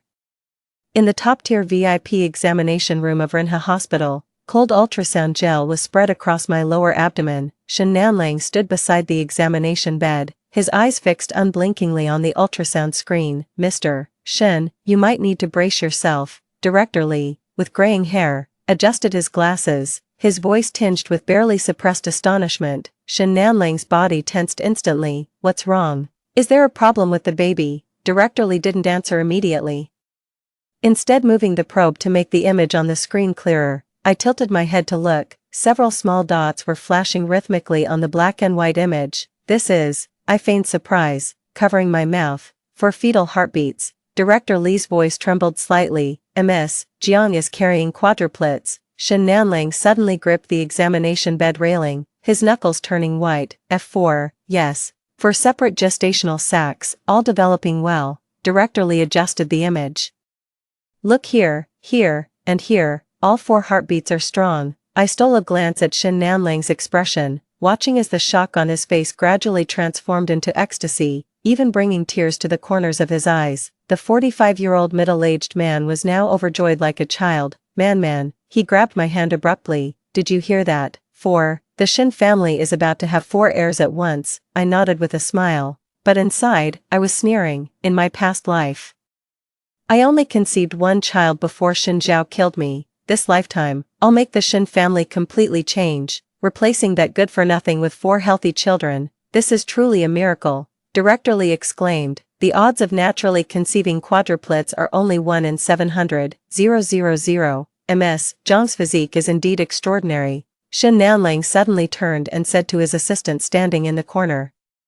Contact attorney Zhou immediately. I'm transferring 10% of Shen Corporation's shares to my wife. Get it done today. The assistant froze momentarily before swiftly pulling out his phone. I feigned surprise. Nanlang, this is too valuable. No, this is far from enough. Shen Nanlang said excitedly. You've given the Shen family a future, given me hope. His voice choked up. This was the first time I'd seen this hardened businessman show such raw emotion. After the examination, Shen Nanlang carefully helped me sit up, personally wiping the ultrasound gel from my abdomen as if I were some fragile treasure. Mr. Shen, a quadruplet pregnancy carries higher risks and requires extra caution. Director Li said gravely. I recommend weekly checkups to closely monitor the baby's condition. Of course, Shen Nanlang nodded. I'll arrange for the best medical team to be on standby. 247, stepping out of the examination room, he saw an unexpected figure in the hallway. Shen Zhao, leaning against the wall. His face was as dark as storm clouds gathering before the tempest. What brings you here? Shen Nanlang frowned. Shen Zhao forced a stiff smile. I heard about today's prenatal checkup, so I came to show some concern for my little siblings. The last few words seemed to be squeezed through clenched teeth. I keenly noticed his right hand gripping the phone tightly, knuckles turning white. Perfect timing, I smiled.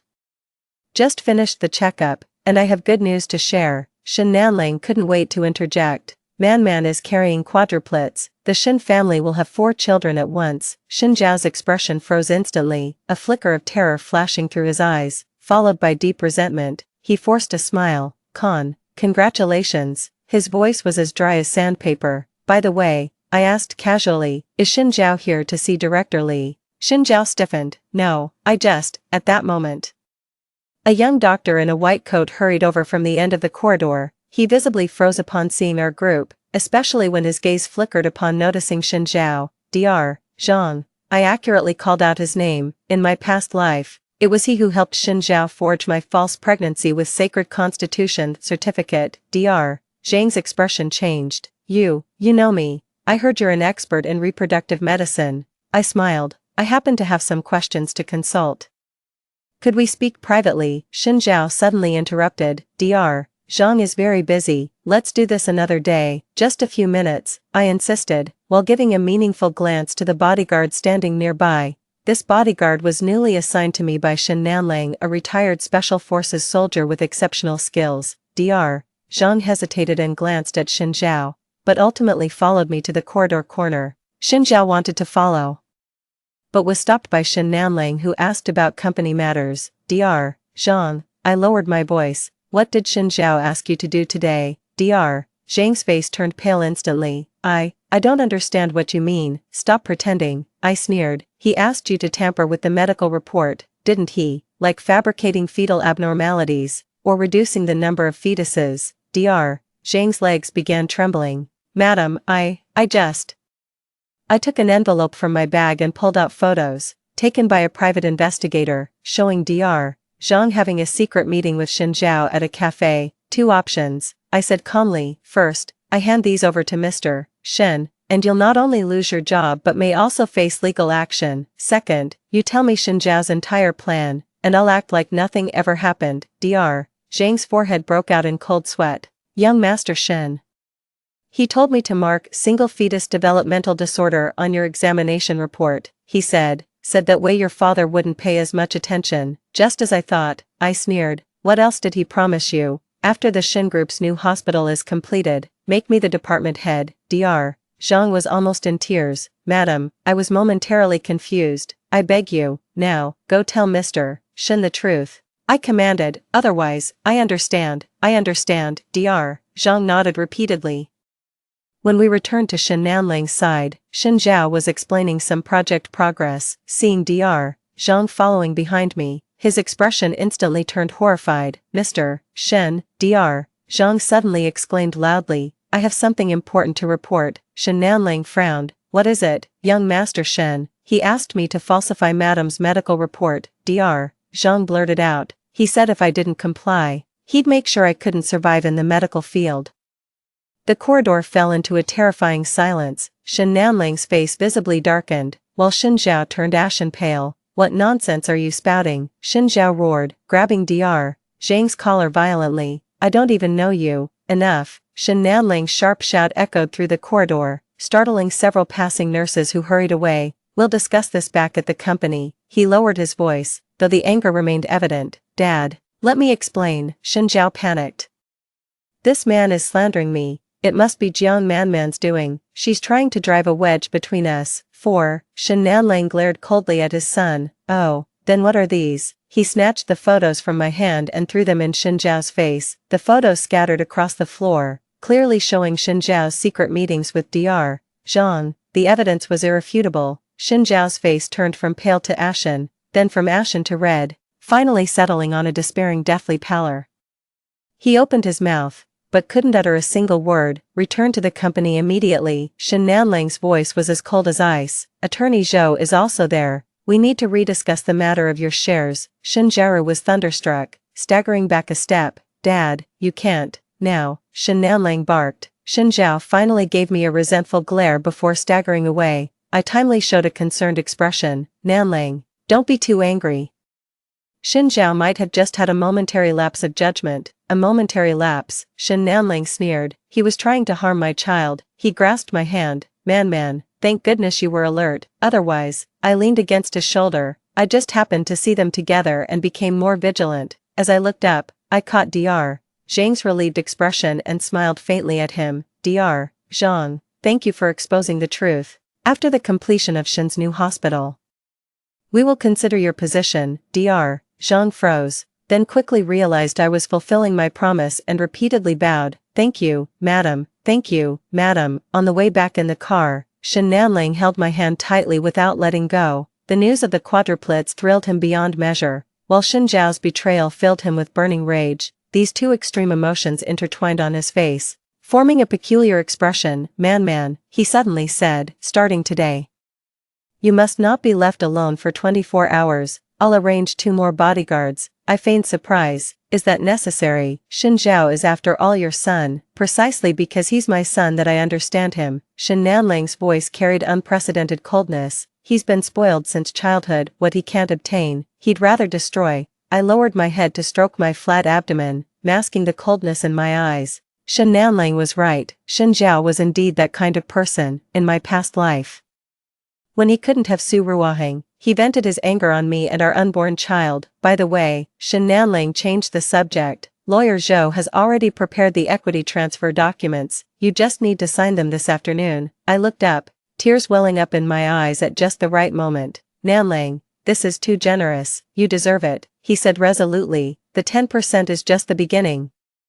When the children are born, I'll transfer more shares to your name. His eyes shone with unwavering determination. The future of the Shen family rests on you and the children. The afternoon signing ceremony took place in the company's top-floor conference room. Lawyer Zhou explained the details of the share transfer thoroughly, while Shen Nanling held my hand the entire time, his face filled with pride. After signing, Shen Nanling publicly announced, starting today, Ms. Jiang Manman officially becomes a shareholder of Shen Group, holding 10% of the shares, and joins the board of directors. The executives present applauded in congratulations. Only Lin Jifeng's expression remained stiff, his eyes constantly darting towards Shen Zhao in the corner. Shen Zhao stood there, his face as gloomy as the sky before a storm, the documents in his hand crumpled from his grip. After the meeting concluded, Shen Nanling convened a family gathering. Several key members of the Shen family sat around the long table, the atmosphere so tense you could wring water from it. Considering Shen Zhao's behavior today, Shen Nanling got straight to the point. I've decided to adjust his position and shares in the company. Shen Zhao abruptly looked up. Dad, we're reclaiming 3% of your 5% shares, leaving you with only 2%, Shen Nanling said coldly. You'll retain your position as deputy director of the project department. But all major decisions must be signed off by Director Lin. Lin Jifeng visibly froze for a moment, never expecting to be called upon. I sneered inwardly. Shen Nanling's move was brilliant, having Shen Zhao's trusted subordinate monitor him, appearing fair while driving a wedge between them. This isn't fair. Shen Zhao slammed the table and stood up. For the sake of one woman, you'd ruin your own son. Watch your words. Shen Nanling barked sharply. That's your mother. Carrying your younger siblings. She's not my mother. Shen Zhao screamed hysterically. She's just a fraud. Who knows whose bastards those children are? As soon as the words fell, Shen Nanling had already slapped him across the face. With a sharp crack, Shen Zhao's face was knocked to the side, a trickle of blood seeping from the corner of his mouth. Get out. Shen Nanling's voice was as cold as ice. If I hear such words again, you'll be thrown out of the Shen family. Shen Zhao covered his face, the hatred in his eyes almost materializing. He scanned the room, his gaze finally landing on me, sending chills down my spine. But in an instant, he reverted to being that aggrieved son again. Dad, I was wrong. His voice choked with sobs. I was just afraid of losing your love. Shen Nanling's expression softened slightly. Seeing this, I immediately interjected softly. Nanling, the child knows their mistake. Shen Zhao just had a momentary lapse in judgment, after all. Suddenly gaining 4 younger siblings would make anyone feel unsettled. While these words seemed to plead for Shen Zhao's sake, each sentence struck a painful chord. Sure enough, Shen Nanling's expression turned cold again. A 25-year-old acting so immature. Get out. Shen Zhao finally glared at me with resentment before slamming the door and leaving. The meeting ended hastily, with the Shen family members dispersing, each harboring their own thoughts. When I returned home in the evening, Shen Nanling was still angry, drinking whiskey one glass after another. I walked over with a cup of warm milk and gently held his hand. Stop drinking, it's not good for your health. Shen Nanling put down his glass, rubbing his temples wearily. Am I too much of a failure to have raised my son like this? It's not your fault. I leaned against his shoulder. Some people are just born, not quite right. Shen Nanling suddenly looked up. What do you mean? I pretended to hesitate. I shouldn't say. Speak, Shen Nanling commanded. While tidying up the study last time, I accidentally came across Shen Zhao's medical records. I whispered. The doctor diagnosed him with sociopathic tendencies. Shen Nanling was thunderstruck. What? How come I didn't know about this? Perhaps his ex-wife hid it to spare you worry, I ventured cautiously. The records were concealed inside the dust jacket of Das Kapital, very well hidden. Shen Nanling immediately stood up and rushed toward the study. I slowly followed, knowing he would find that meticulously forged medical report. In the previous life, Shen Zhao did indeed have psychological issues, but was never formally diagnosed. In this life, I'll make sure Shen Nanling sees his son's true nature clearly. The sound of rummaging through drawers came from the study, followed by Shen Nanling's curses. I stood at the doorway, watching his trembling hands holding that medical report.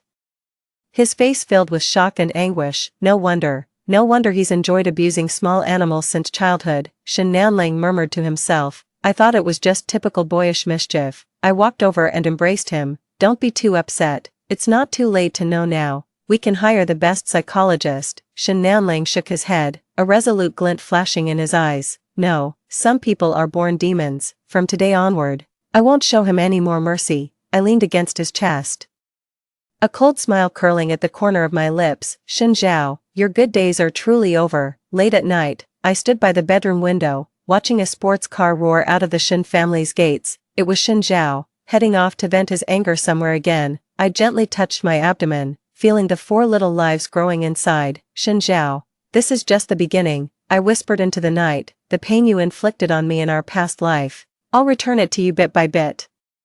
The phone vibrated with a message from the private detective. Target met secretly with Lin Jifeng at Nightfall Bar. Conversation recorded. Should I send it now? I replied, not yet. Continue surveillance. Putting down the phone, I lay on the bed, sensing subtle changes within my body. 4 tiny lives were thriving inside me. They were my weapons of revenge, and my foundation for standing firm in the Shen family. Shen Zhao, no matter what you're plotting, you can't escape my notice.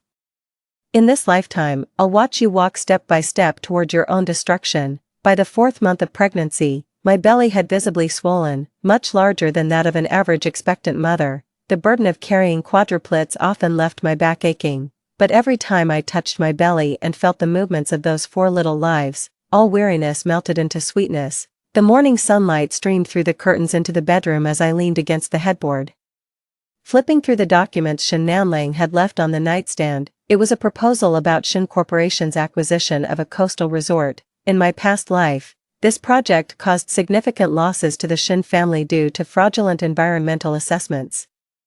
Working so early, Shen Nanling emerged from the bathroom, water still dripping from his hair. The 45-year-old man maintained an excellent physique, with well-defined abdominal muscles that made it hard to believe he was approaching the age of knowing his destiny. I waved the documents. There's a problem with this project. Shen Nanling raised an eyebrow and sat on the edge of the bed. How so? This environmental assessment report. I pointed to one page. The data is too perfect. Unrealistically perfect. I checked local forums where fishermen reported significantly worsening water quality in recent years, but the report makes no mention of it. Shen Nanling frowned as he took the documents. Environmental matters are Lin Jifeng's responsibility. Director Lin might be too busy to notice the details, I said lightly, actually implying Lin Jifeng's dereliction of duty. In my past life, it was precisely him and Shen Zhao who jointly covered up this issue. Shen Nanling pondered for a moment, then picked up his phone. I'll have a third party re-evaluate it. I smiled without speaking. Since the hospital incident last time, Shen Nanling has grown increasingly trusting of my business instincts. Over the past month, several issues I accidentally discovered have successfully helped the Shen family avoid risks. Now, I've earned the nickname Lucky Star among the board of directors. My phone vibrated with a new message from the private investigator. Target had a heated argument with Su Ruoheng last night. Su Ruoheng left home and is currently staying in room 2806 at the Four Seasons Hotel. Had a male visitor at 2 a.m. I deleted the message, a slight smile playing at the corners of my mouth. The perfect marriage between Shen Zhao and Su Ruoheng finally collapsed. In their past life, Su Ruoheng was the white moonlight in Shen Zhao's heart, but in this life, she became his nightmare. How are you feeling today?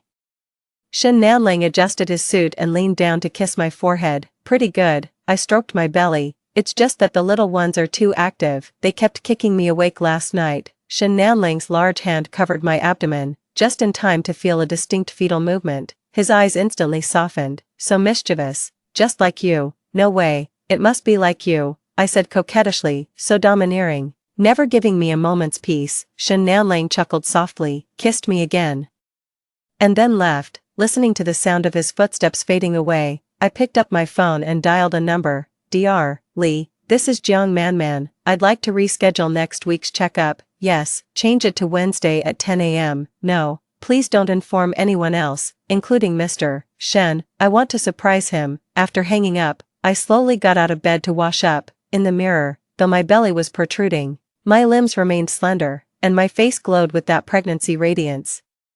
When I was pregnant with Xin Zhao's child in my past life, I suffered from severe morning sickness, but this time it's surprisingly smooth with hardly any nausea. When I went downstairs for breakfast, the servant's attitude became even more respectful than before. Ever since I became a shareholder of Xin Corporation, even the usually arrogant housekeeper Lin has learned to bow his head. "Madam, your freshly squeezed orange juice." He carefully placed the glass in front of me.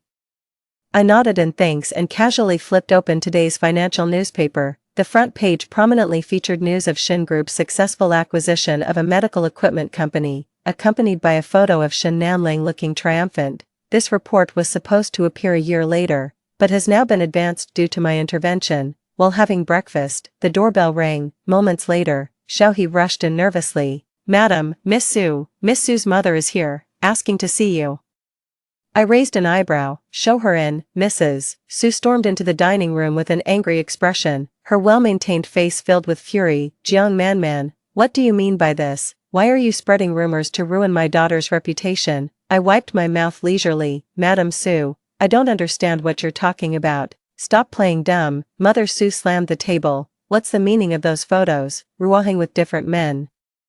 Those kinds of photos are circulating throughout the entire social circle now." I feigned surprise. "What photos? I truly don't know." After a pause, "But, a few days ago, a friend did mention seeing Miss Su at nightfall with a gentleman, being very intimate. I even defended her, saying it must be a misunderstanding." Mother Su's face turned alternately pale and livid. You, Madam Su." My tone turned cold. "What your daughter has done has nothing to do with me." Instead of questioning me, "You'd do better to discipline your daughter properly. After all, she's still the Xin family's daughter-in-law." My stepmother was left speechless by my retort, finally throwing out an angry "we'll see" before slamming the door and leaving. I picked up my phone and sent a message to the private investigator. "The photos were spread well. The final payment has been made." Putting down the phone, I happily finished my orange juice. In her past life, Su Ruaheng was a socialite with a chaotic private life that was never exposed. In this lifetime, I'll make Xin Zhao taste the bitterness of being a cuckold, letting everyone know what kind of woman he married. In the afternoon, I went to the headquarters of Xin Corporation as planned. Since getting pregnant, Xin Nanling specially arranged a private office for me next to the CEO's office, making it convenient for me to rest anytime. Shortly after sitting down, Lin Jifeng knocked and entered. Wearing an artificial smile, "Chairman Jiang, here's the environmental assessment for the new project. Please review it." I took the documents and pretended to read through them carefully. This new evaluation is clearly much more rigorous than the previous one. It seems my reminder this morning had an effect. "Well done." I closed the file. "Director Lin has worked hard." Lin Jifeng forced a stiff smile. "It's my duty." He hesitated, then added that Xin Zhao hasn't been in good spirits lately. "I hope Chairman Jiang won't take it to heart." I raised an eyebrow. "Director Lin and Xin Zhao are quite close." Lin Jifeng's forehead beaded with sweat. "Just colleagues," showing some concern. "Is that so?" I smiled. "Then please convey to him that as his stepmother, I'm deeply concerned about his physical and mental well-being. If he needs a psychiatrist, the Xin family can arrange for the best." Lin Jifeng nodded repeatedly before hastily retreating from the office.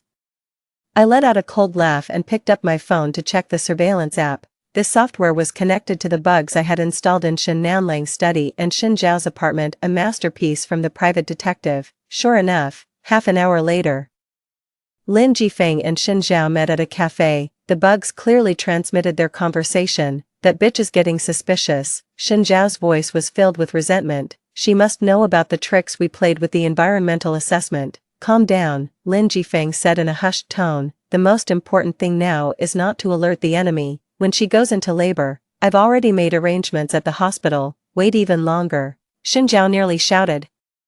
"She's already flaunting my father's child in the boardroom. If we wait a few more months, will there even be a place for me in the Xin family?" "Keep your voice down," Lin Jifeng warned. "The plan is set. Accidents in the delivery room are all too common. Massive hemorrhage, amniotic fluid embolism, any one of them could take her life. When the time comes and your father is overcome with grief, who else can he rely on to run the company but you?" My blood ran cold in an instant. In my past life, Xin Zhao only kicked me while drunk, causing a miscarriage, but in this life they actually planned to take my life directly. Forcing myself to stay calm, I continued eavesdropping. What about those 4 bastards? Xin Zhao asked through gritted teeth. Let's solve this together. Lin Jifeng's voice was so cold it didn't sound human. Premature babies are too fragile. It's normal for accidents to happen. I turned off the surveillance software, my hands instinctively covering my abdomen.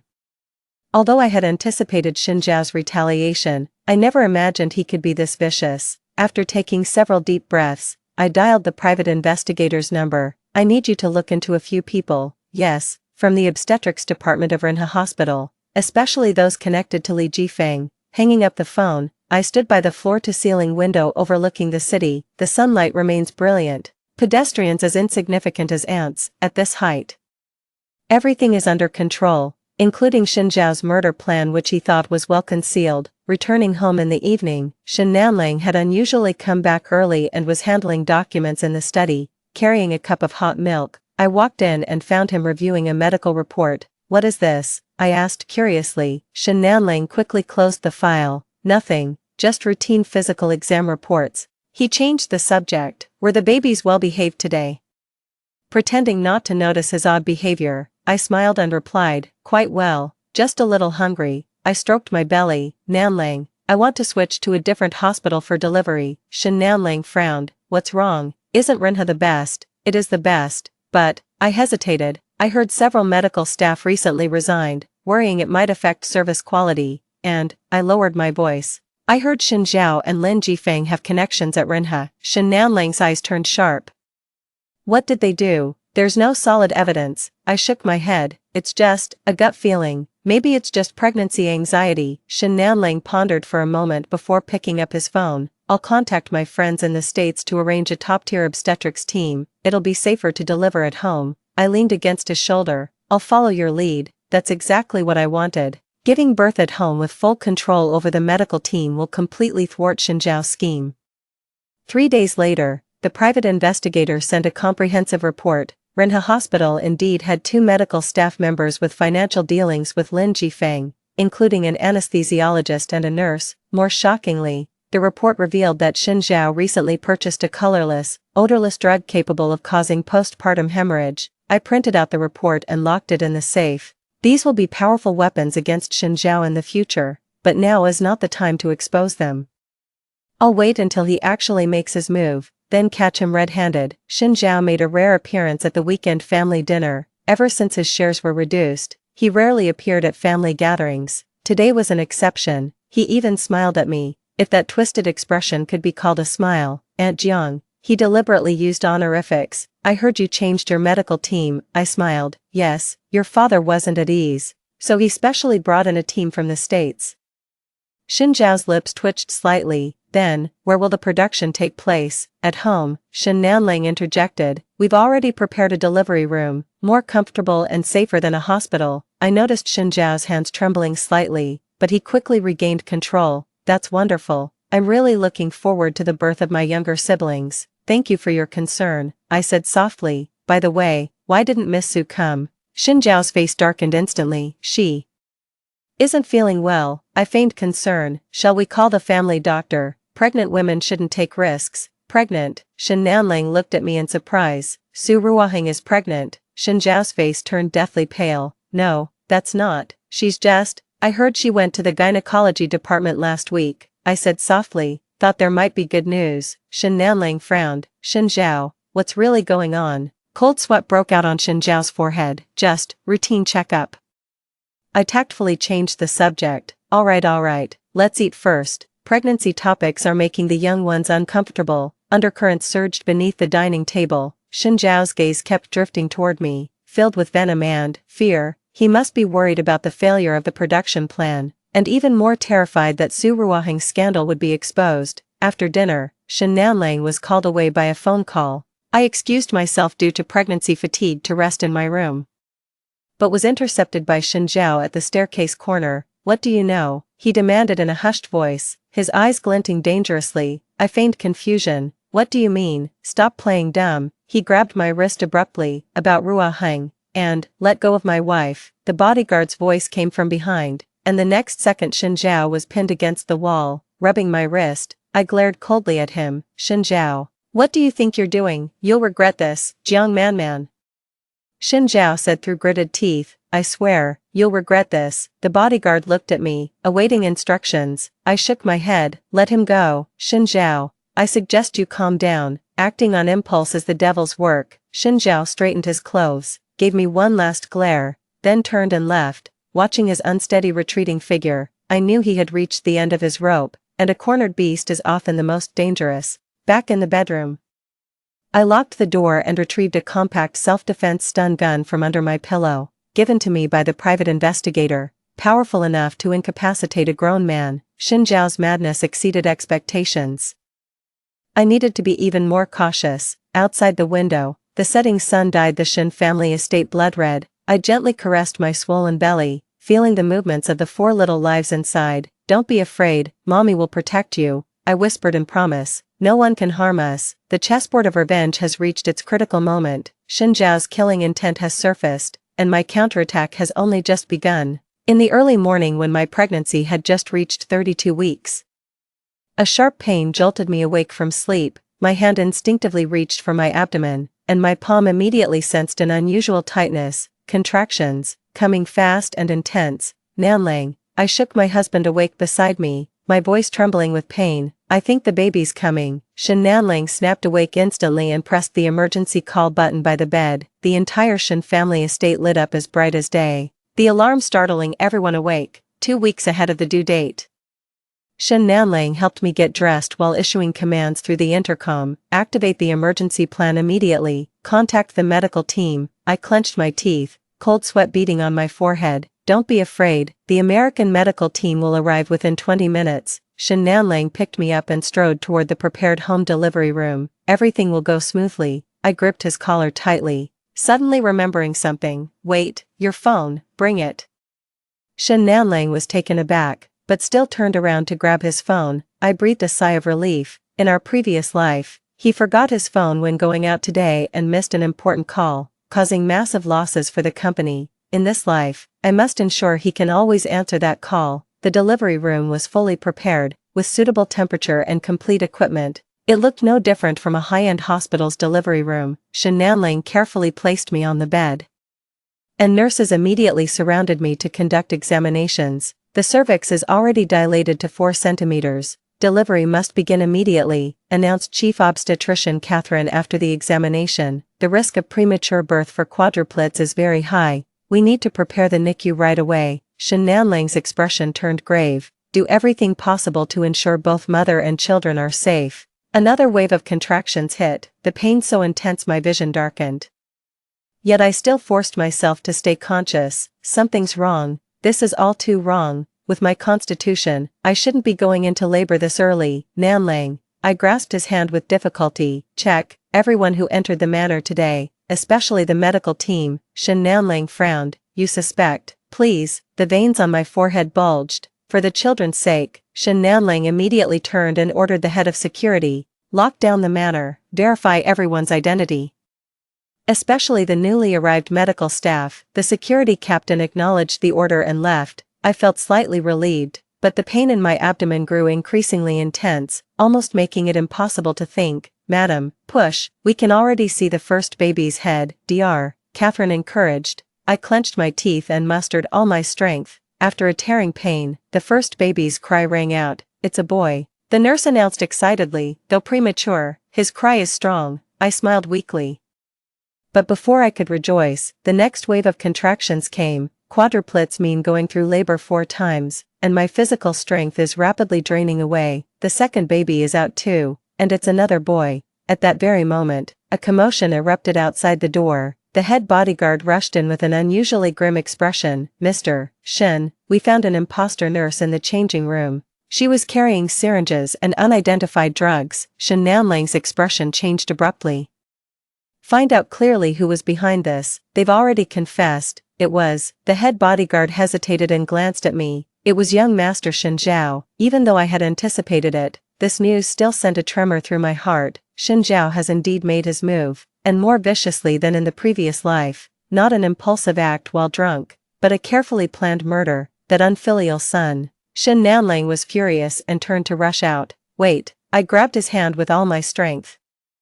There are still 2 children, I need you here. Shen Nanling struggled for a moment before finally nodding. I'll handle things here first. That unfilial brat won't get far. The production continued, but the atmosphere had clearly grown much tenser. Bodyguards stood ready outside the delivery room, even medical staff were under close surveillance. Exhausted as I was, I dared not relax for a second. The 3rd child, a girl. Just as the 3rd baby was born, Shen Nanling's phone suddenly rang. He was about to hang up, but his expression changed slightly upon seeing the number. It's an emergency contact from the Swiss bank. Answer, I said weakly. It's important. Shen Nanling gave me a puzzled look but still answered the call. Hello, what? His expression shifted from shock to anger. Freeze that account immediately. I'll send someone to handle it right away. After hanging up, Shen Nanling's face darkened ominously. Xin Zhao is transferring overseas assets and even forged my signature. He gritted his teeth. He's preparing to flee. I closed my eyes, sneering inwardly. Xin Zhao, you've truly been driven to desperate measures. The last baby, a girl. Congratulations. 2 boys and 2 girls, a perfect combination, announced Dr. Catherine. The 4 little lives were carefully placed beside me, premature but crying loudly, all appearing quite healthy.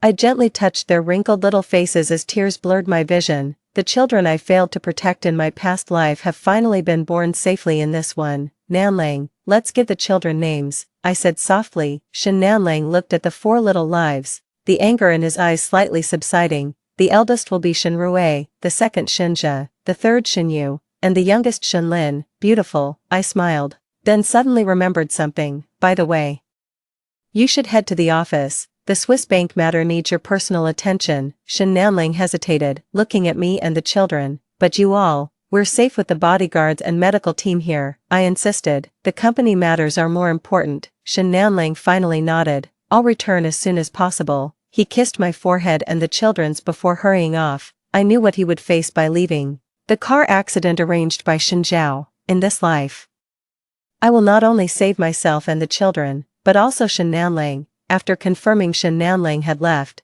I asked the nurse to take the children to rest in the adjacent nursery, keeping only the most trusted security captain with me, Captain Zhang. I forced myself to stay awake.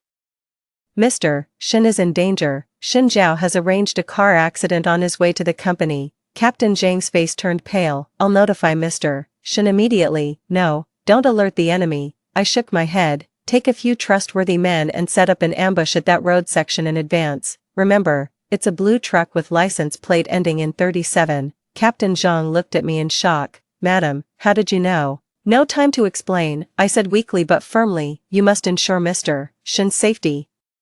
After catching the perpetrator, send them directly to the police station. Don't let Xin Zhao know. Captain Zhang accepted the order and left. I let out a long sigh, finally allowing myself to close my eyes for a brief rest. When I woke again, Shen Nanling was sitting by the bed, his face terrifyingly grim. Seeing me open my eyes, he immediately grasped my hand. Man, you're awake. Are the children okay? My voice was hoarse. They're fine, all under observation in incubators. But the doctor says they're perfectly healthy. Shen Nanling forced a smile, though the fury in his eyes was unmistakable. Captain Zhang caught the truck driver. He's already confessed that Xin Zhao was behind this. I feigned shock. What? He wanted to kill you, not just me. Shen Nanling's voice was cold as ice. He planned to eliminate both of us today, then flee abroad with the embezzled assets. I closed my eyes as tears streamed down. These tears were half genuine, half feigned, for Xin Zhao's cruelty, and for the joy of the plan's success. Man, I owe you my life. Shen Nanling gripped my hand tightly. If you hadn't reminded me to bring my phone, if you hadn't sensed the danger, what about Xin Zhao? I asked softly. He ran, but he won't get far. Shen Nanling sneered. I've frozen all his accounts and issued a citywide manhunt. He won't escape. I nodded and said no more. Xin Zhao's fate was already sealed. 3 days later, when I could barely manage to walk, the first thing I did was visit the children. In the nursery, 4 little babies lay in incubators, their tiny hands and feet moving occasionally, so adorable it could melt your heart. They're so beautiful. Dr. Catherine stood beside me. Though premature, all their vitals are excellent. They can leave the incubators after 1 more week of observation. I gently touched the incubator's glass, feeling an unprecedented surge of protectiveness in my heart. These 4 little lives are my motivation for revenge, and also the hope for my new life. Madam, Captain Zhang hurried over. We have news about Shen Zhao. I followed Captain Zhang into the corridor. Speak. He was caught at the docks trying to stow away to Southeast Asia. Captain Zhang whispered, Mr. Shen has already had him committed to a psychiatric hospital, claiming antisocial personality disorder requiring compulsory treatment. I raised an eyebrow. A mental hospital? That's unexpected.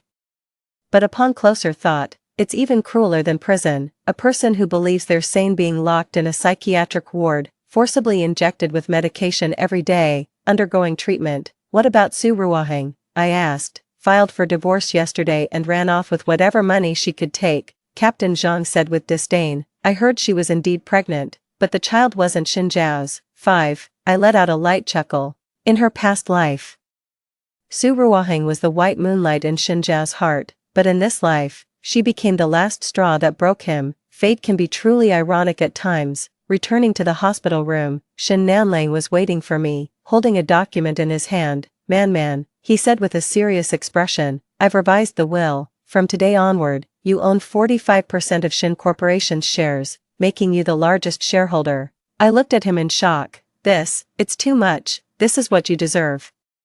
Shen Nanlang held my hand. You've not only secured the Shen family's future, but also saved my life twice. He paused. As for Shen Zhao, the 2% shares under his name have been reclaimed. From now on, he'll only receive basic living expenses each month, supervised by a trust fund. I leaned against his shoulder, hiding the coldness in my eyes. Shen Zhao, you've finally lost everything. The mental asylum will be your final destination, just like my past life, trapped in a hopeless marriage, only to die miserably beneath your feet. A week later, the children were discharged from the incubators and brought back to the Shen family estate. Shen Nanlang hired 4 professional maternity nurses to care for them around the clock. As for me, I gradually began taking over the operations of the Shen group. Sitting in Shen Nanlang's former seat, I flipped through the documents, my lips curling into an unconscious smile. In my past life, I was merely a breeding tool to be used, but in this life, I've become the helmsman of this business empire. My phone vibrated. A message from the private investigator. Subject's 3rd day in psychiatric hospital, refuses to admit illness, forcibly administered sedatives, special care arranged per your request. I replied, continue observing and report regularly. Putting down my phone, I walked to the floor-to-ceiling window and looked down at the panoramic view of the city. Sunlight streamed through the glass, warm and bright upon me. The 4 children were sleeping peacefully in the nursery downstairs. Shen Nanlang obeyed my every word, and Shen Zhao was living a fate worse than death in the mental hospital. The taste of revenge is sweeter than imagined. Madam, the secretary knocked and entered. Here are today's meeting minutes for your review. I took the document and gracefully signed my name. Jiang Man, once that pitiful woman who was deceived, exploited, and murdered, has now risen from the ashes like a phoenix. By the way, I called out to the secretary who was about to leave, please contact the person in charge of the maternal and child brand Yuan Man for me. I'd like to discuss potential collaboration. The secretary nodded and left. This is my newly invested maternal and child brand, named after the homophonic combination of mine and Shen Nanlang's names, also symbolizing my rebirth, a fulfilled life, a fulfilled revenge. In the evening, I was strolling in the garden holding my youngest daughter Shenlin when Shen Nanlang approached and gently put his arm around my shoulder. Tired? I'm not tired, I smiled, looking at the children. All weariness disappears. Shen Nanlang kissed the top of my head. Thank you, Man. Thank you for giving me all this. I leaned against his chest, watching the sunset turn the Shen family estate golden. 4 children, a husband who loves me, supreme power and wealth. All these were bought with the blood and tears of my past life. Shen Zhao, have you ever regretted that kick while in the mental hospital? The quadruplets 100-day celebration was held at the Shen family manor, with nearly all the business elite in attendance, wearing a custom champagne-colored gown. I stood at the center of the banquet hall accepting congratulations from everyone. My abdomen had regained its flatness, even becoming more toned than before pregnancy, thanks to strict daily postpartum recovery training. Chairman Jiang, congratulations, all 4 babies are healthy and beautiful. What a blessing. A female jewelry company owner warmly grasped my hand, saying, we've specially prepared a set from our new infant collection for each of your 4 little treasures. I smiled in gratitude, my peripheral vision catching Shen Nanlang standing not far away. He was holding their youngest daughter Shenlin, his face brimming with unconcealable pride. Having a child at 45 is already rare, but having 4 healthy children at once has made him a legend among his friends. In a corner of the banquet hall, 4 nannies each held a child, surrounded by guests eager to share in the joy. I walked over and gently touched each child's little face. The eldest, Shenrue, was sound asleep. The second, Shenjia, was wide-eyed and looking around. The third, Shenyu, and the fourth, Shenlin, were awake angels, neither crying nor fussing. "Madam, there's a phone call for you." The butler, Uncle Lin, approached and handed me the phone. Ever since he was caught embezzling last time, this old butler's attitude has become much more respectful. The voice on the phone was the private detective, Ms. Jiang. "Shenjiao was released from the mental hospital yesterday." I raised an eyebrow. "Oh, why?" The diagnosis said he was in stable condition, and since Su Ruoheng left him some money during the divorce, he paid the bail. The detective paused, but the moment he left the hospital, someone was already tailing him. "Who?" "A few rich kids he used to bully." The detective's voice carried a hint of schadenfreude. "I heard he was forced to drink until he had a stomach hemorrhage at a bar last night, and this morning loan sharks came after him.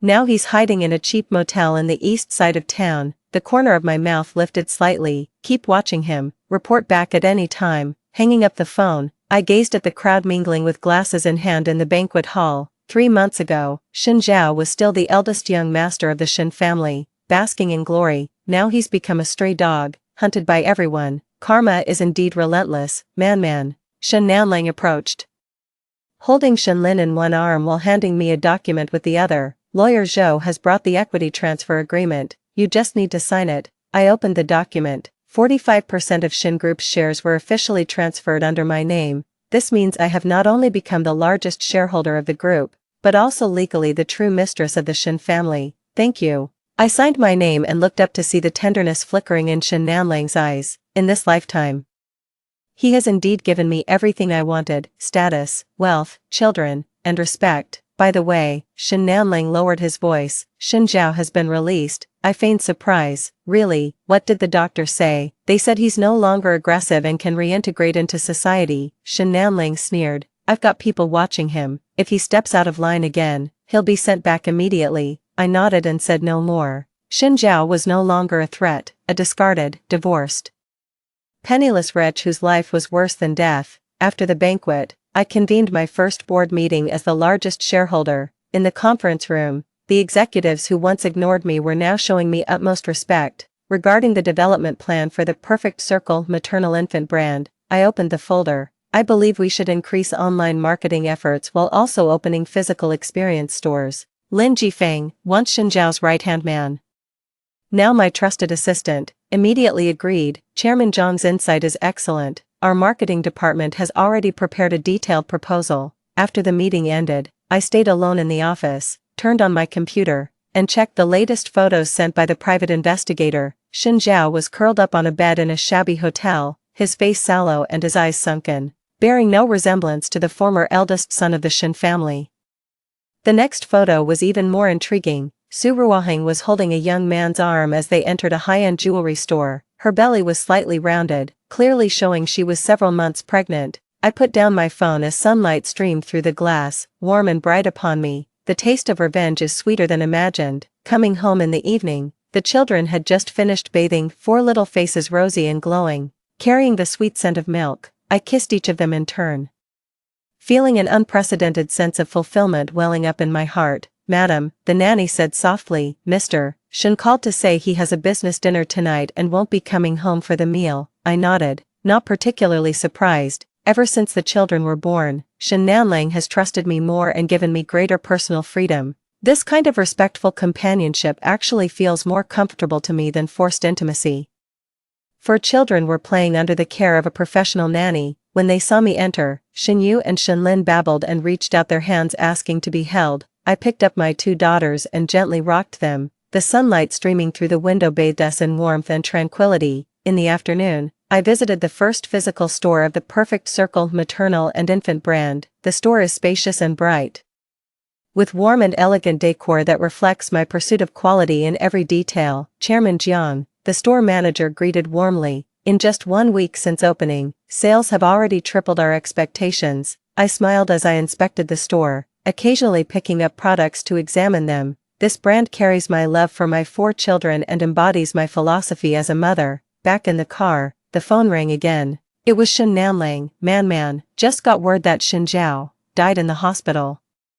I gripped the phone tightly. What happened? Alcohol poisoning combined with gastric hemorrhage. Couldn't be saved. Shen Nanlang's voice sounded weary. The police investigated. It was indeed an accident. I remained silent for a moment. Should we arrange a funeral? No need, Shen Nanlang said coldly. He ceased to be part of the Shen family long ago. Hanging up the phone, I gazed out the window. Shen Zhao died, just like that, quietly passing away in the hospital without even a proper funeral. In my past life, he caused the death of me and my unborn child. In this life, he ended up alone and destitute. What goes around comes around. Retribution is inevitable. That evening, Shen Nanlang returned unusually early, holding a bottle of red wine. Care for a drink? He shook the bottle. Let's celebrate. I raised an eyebrow. Celebrating what? A new life. Shen Nanlang poured 2 glasses of wine and handed me one. Shen Zhao is dead. Our child is growing up healthy. Our careers are thriving. Isn't that worth celebrating? I took the glass and lightly clinked it with his. It is. After several rounds of drinks, Shen Nanlang's gaze softened. Man, thank you for giving me all this. I smiled without speaking. He would never know that my original intention in marrying him was revenge, but now, I truly appreciate him for giving me a new life.